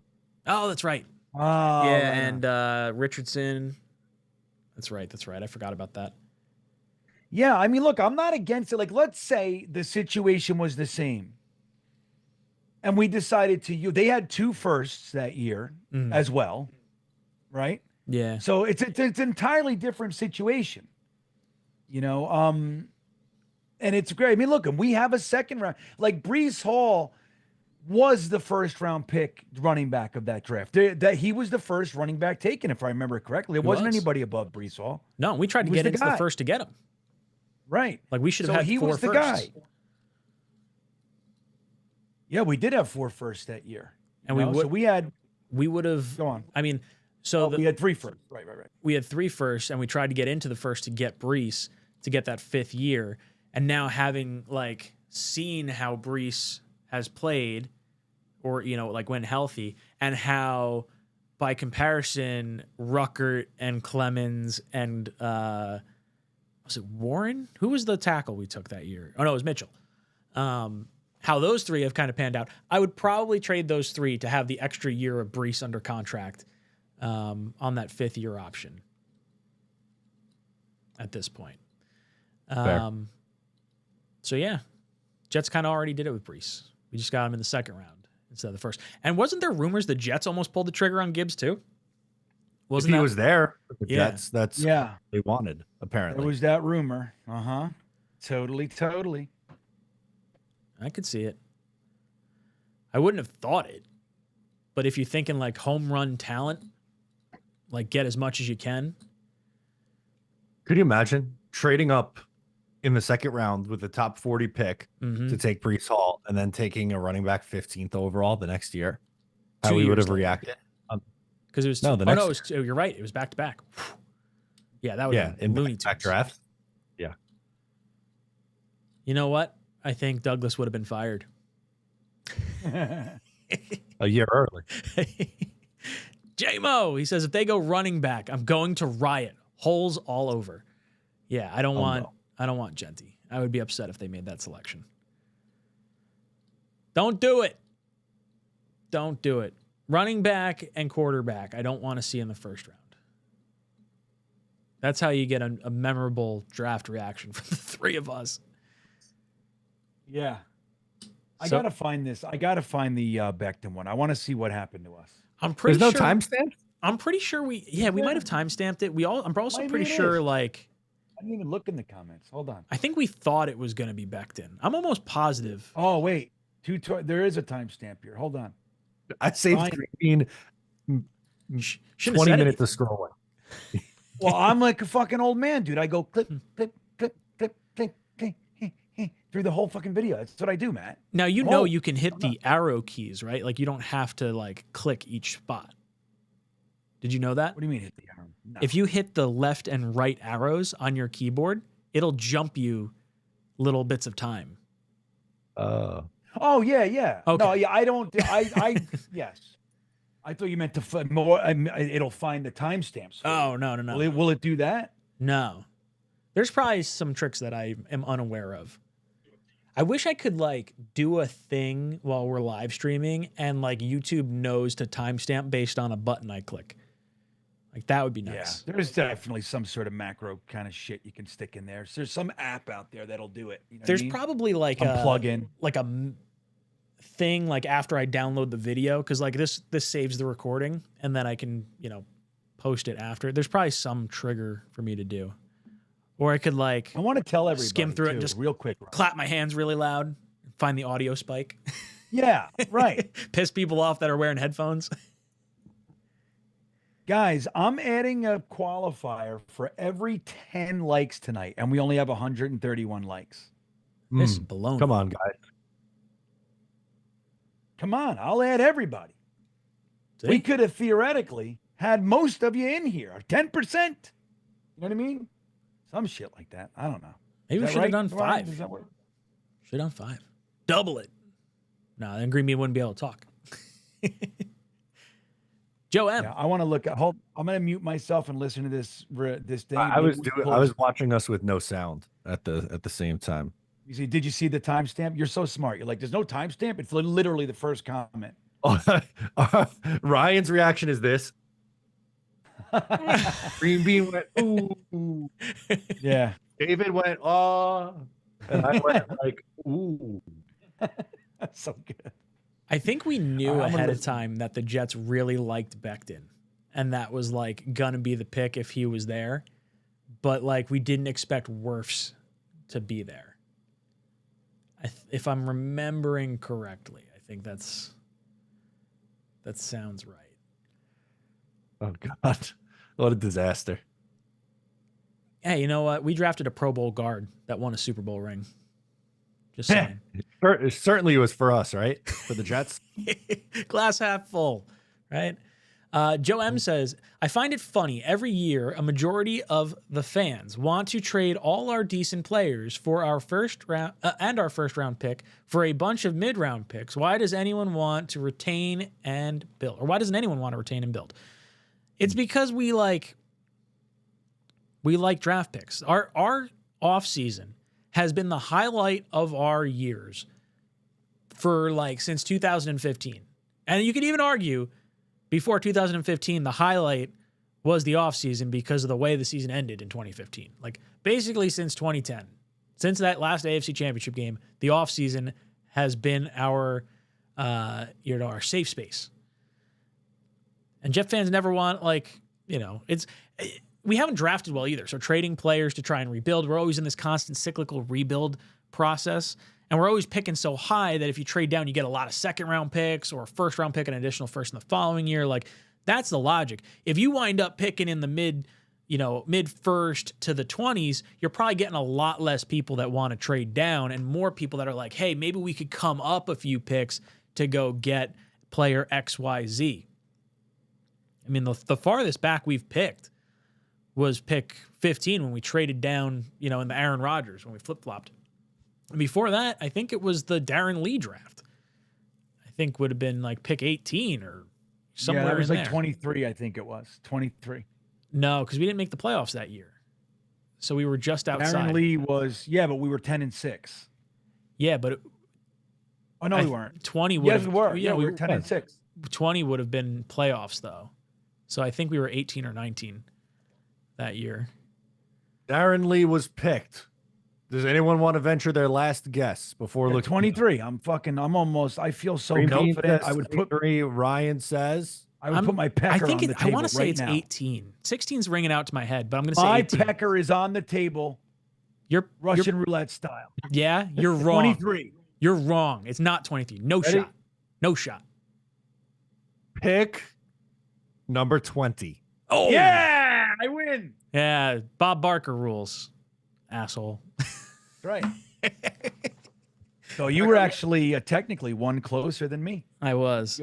20 makes sense. So it was 20. I guess 20. Pick 20 is the last team not in the playoffs, right? Because 12. Yeah, that makes sense. 21, 22, 23, 24, 25, 26, 27, 28, 29, 30, 31, 32. We are 12 teams. That's right. Why do you think, Green Bean? Why do you think that Jet fans always want to trade our decent players and move our first round pick for a bunch of mid round picks? Because it's more fun. It's really simple. It's more fun. We have more fun during this time of year. So the more, party favors we can have during the big party. Somebody's like, well, I'm kind of out of money, but if I use should I get, I have ziti, I have chicken parm. Should I get meatballs? You're like, yeah, get meatballs. We're probably not going to eat them. I don't give a shit. Sausage and peppers. Yeah, get 4 cakes. Like, it's just because it's the party. So we want as much fun at the party as we can. That's what it is.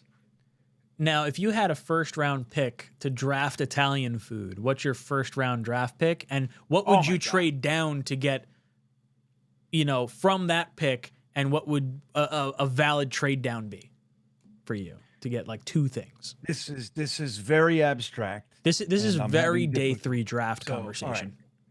Yeah, it really is. So, all right.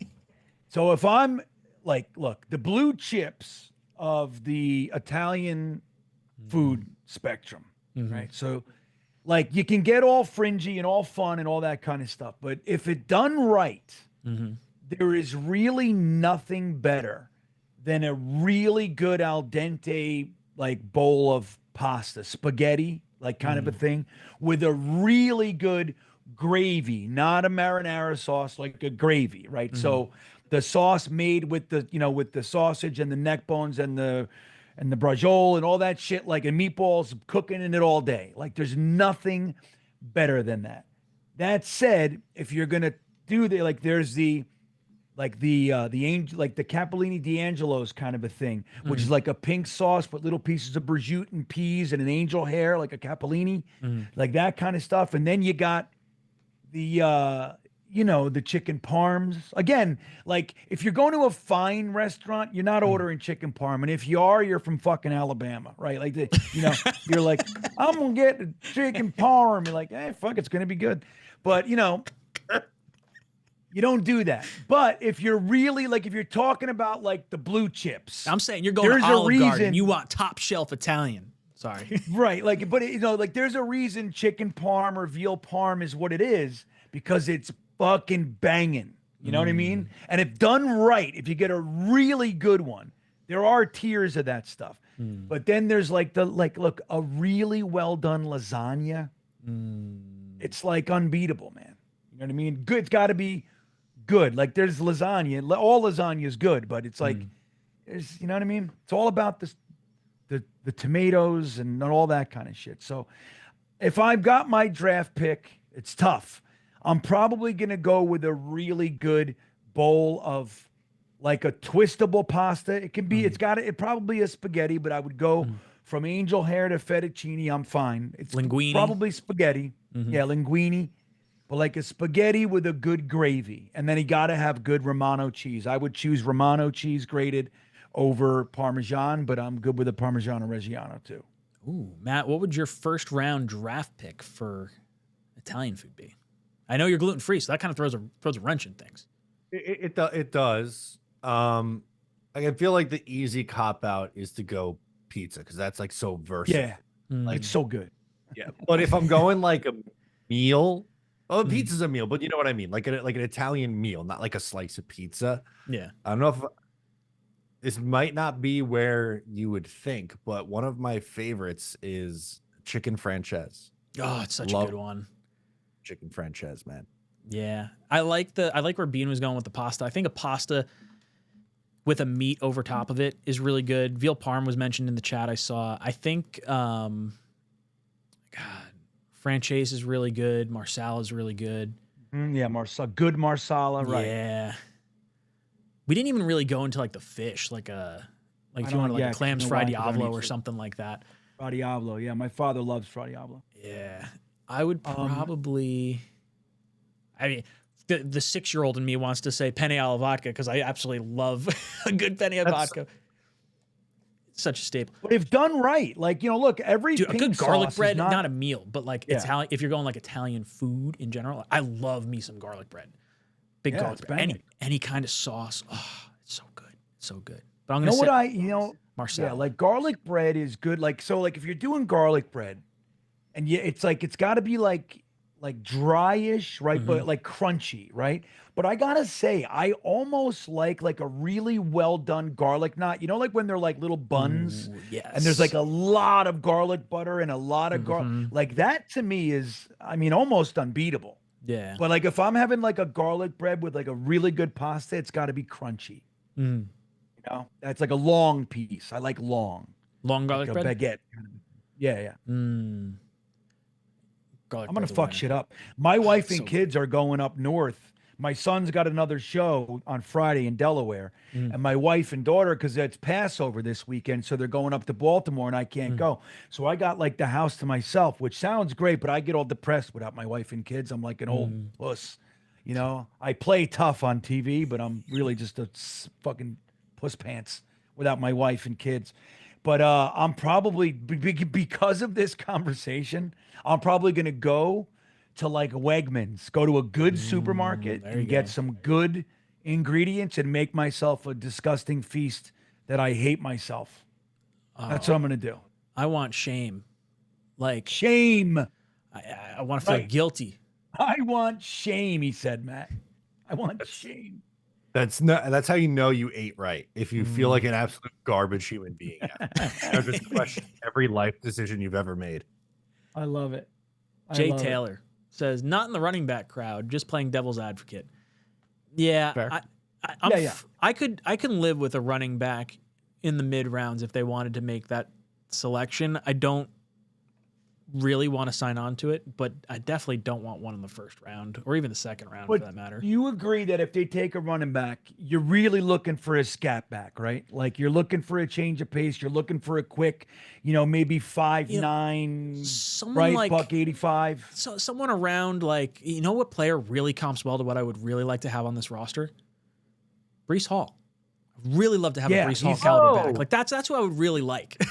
I don't want somebody that can be somebody that's like good enough to get through the hole, can really break it outside, lays a pop at the end, can juke people, but will fucking punish you, and is also a verifiable weapon in the passing game.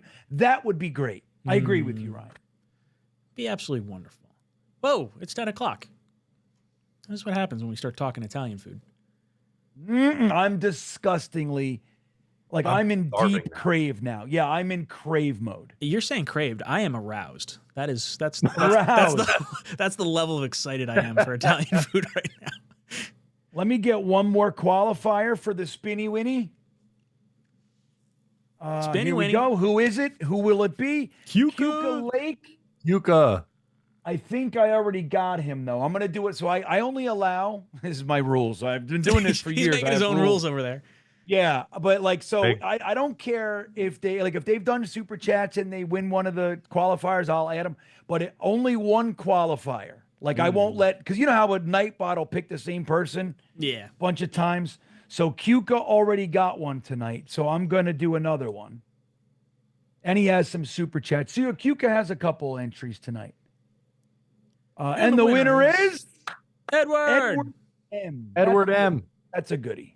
We like Edward. I guess it is kind of rigged. A little bit. I love the rigged emoji. I'm so glad. I'm so glad Crossfire put that. I think it was Crossfire, right? That was where the rig started. I think Crossfire started that shit. The fucking rigged the rigged movement. Oh, it's so good. Let's do one more to make it an even 30. All right, hold on. Here we go. One more. After Edward M, can be 𝐒𝐿�0𝐫𝐞𝐞. Oh, rigged. It happened last week, didn't it? Oh, yes, it did. Yeah, that's funny. All right, let's get somebody else than that, Green or Nightbot. Let's go. And the winner is Chris Tavern. Perfect. All right, we got an even 30 banger, Ryan. Nice. I see Michael in the chat says, how do you get entries? Any super chat that comes in gets an entry. And then Nightbot has some sort of secret formula that is entirely rigged that I have no idea how it works, but we wind up getting a lot of the same names occasionally. I think it's based on people chatting. I think that's the calculus that it does. And then it so we just give it its little cue, tell it to find one, and it randomly selects. That's how it happens. You want to do one more and do 31? Yeah, why not? We're talking. Or qualifier. Who asked that question? Oh yeah, see, we had to pull the DH gate off the wheel because it was going to cost too much. I don't know if you saw that on. Yeah. John is the Fanatics is going to start raising their prices. Bastard. Everybody's going to take advantage. All right, John's the last one. So we got 31. 31. All right, so we're going to go 3 generates. 3 generates. Here we go. 1, 2. Next number is the winner for tonight. 27. Joe M is the winner. Joe M. What's he winning? Let's see what you win, Joe. Oh, right. Man. Eggs. He gets a hat. He gets a hat. Michael puts a $2 super chat in there and says rigged. Let's put Michael in for next week's. Can you put a little note? Let's No. Oh yeah, I can add a note. Let's see next week. Because I literally hit the spin wheel as soon as Michael sent in the super chat. He goes rigged. That was great. Michael, what? C-I-U-R Leo. Michael C-I-U-R-L-E-O. All right. Boom. Next week. Who is our winner again? Joe M. Joe M? Joe M. Joe M is the guy. Joe Mama, right. Joe Mama, Right, reach out. Joe Mama. JetsTalk247@gmail.com or talkinjetshow@gmail.com. We'll get you a hat, either a green beanie or a ball cap. Yeah. Reach out. Send it out to you. Joe M says, I have a hat from you all. Give it to Mike. Oh, hey, Michael, who sent in the $2 super chat. Joe M wants to give you a hat. Joe M's a good Wow. Class right there. That's cool. I tell you, you guys. This is the second you know week in a what? row that's happened. We had Peter last week gave his away. Generous group. We really do. Yeah, We got you a good, guys are the greatest community ever. we really got a good group of guys. So Michael Cerulio, I apologize if I'm going to spell that or pronounce that wrong. Reach out to us. talkinjetshow@gmail.com or jetstalk247@gmail.com. We'll get you a hat, green beanie, or a ball cap with the Jets Talkin' Jets logo on it. Thank you so much for playing. Boys and girls, we've reached the end of our stream. It's been lovely hanging out with you on another Tuesday night. We'll be back here, same time, 8 o'clock to 10 o'clock next week for our Talkin' Jets extravaganza.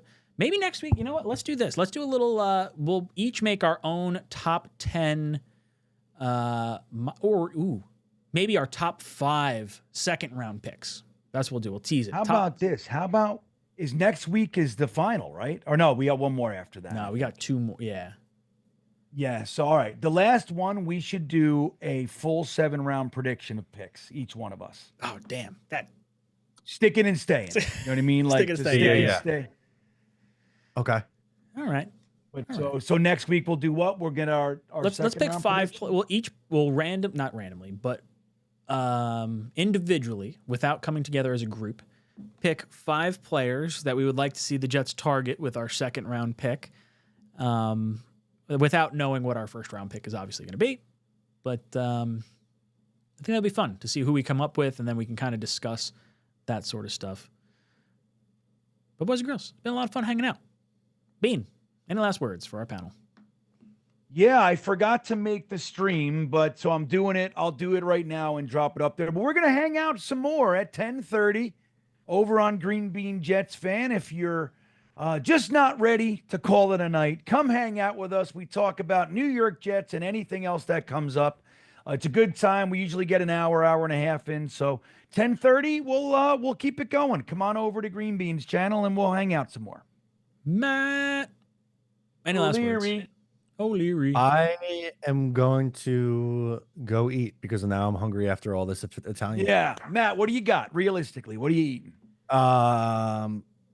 Probably some. I'm feeling like a frozen pizza, honestly. Oh, do that. I Like, got I the didn't know DiGiorno that- stuffed crust in my freezer right now. That Stuffed sounds crust. What do you got, Matt? You got Elyos in there? Or you got something good? No, it's a gluten-free brand. I got Oh, it. that's right. I get it from Costco. I don't remember the name of the brand. Yeah, no, I like those though. I get Costco. I also get the cauliflower ones from Costco. They're good. Cauliflower crusts crust. are actually pretty solid. Becca's Yeah. gluten free, so I've had those. There you. Nice. I approve. I'm excited for Matt O'Leary now. Thank you.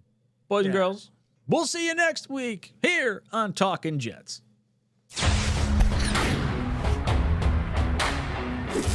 Just go somewhere else. I can't take this nonsense anymore. How are you going to blame the defense? I got the pouch. Screw green bean. Damn it. But once you get to the sausage, I feel like we're doing something. Go Jets.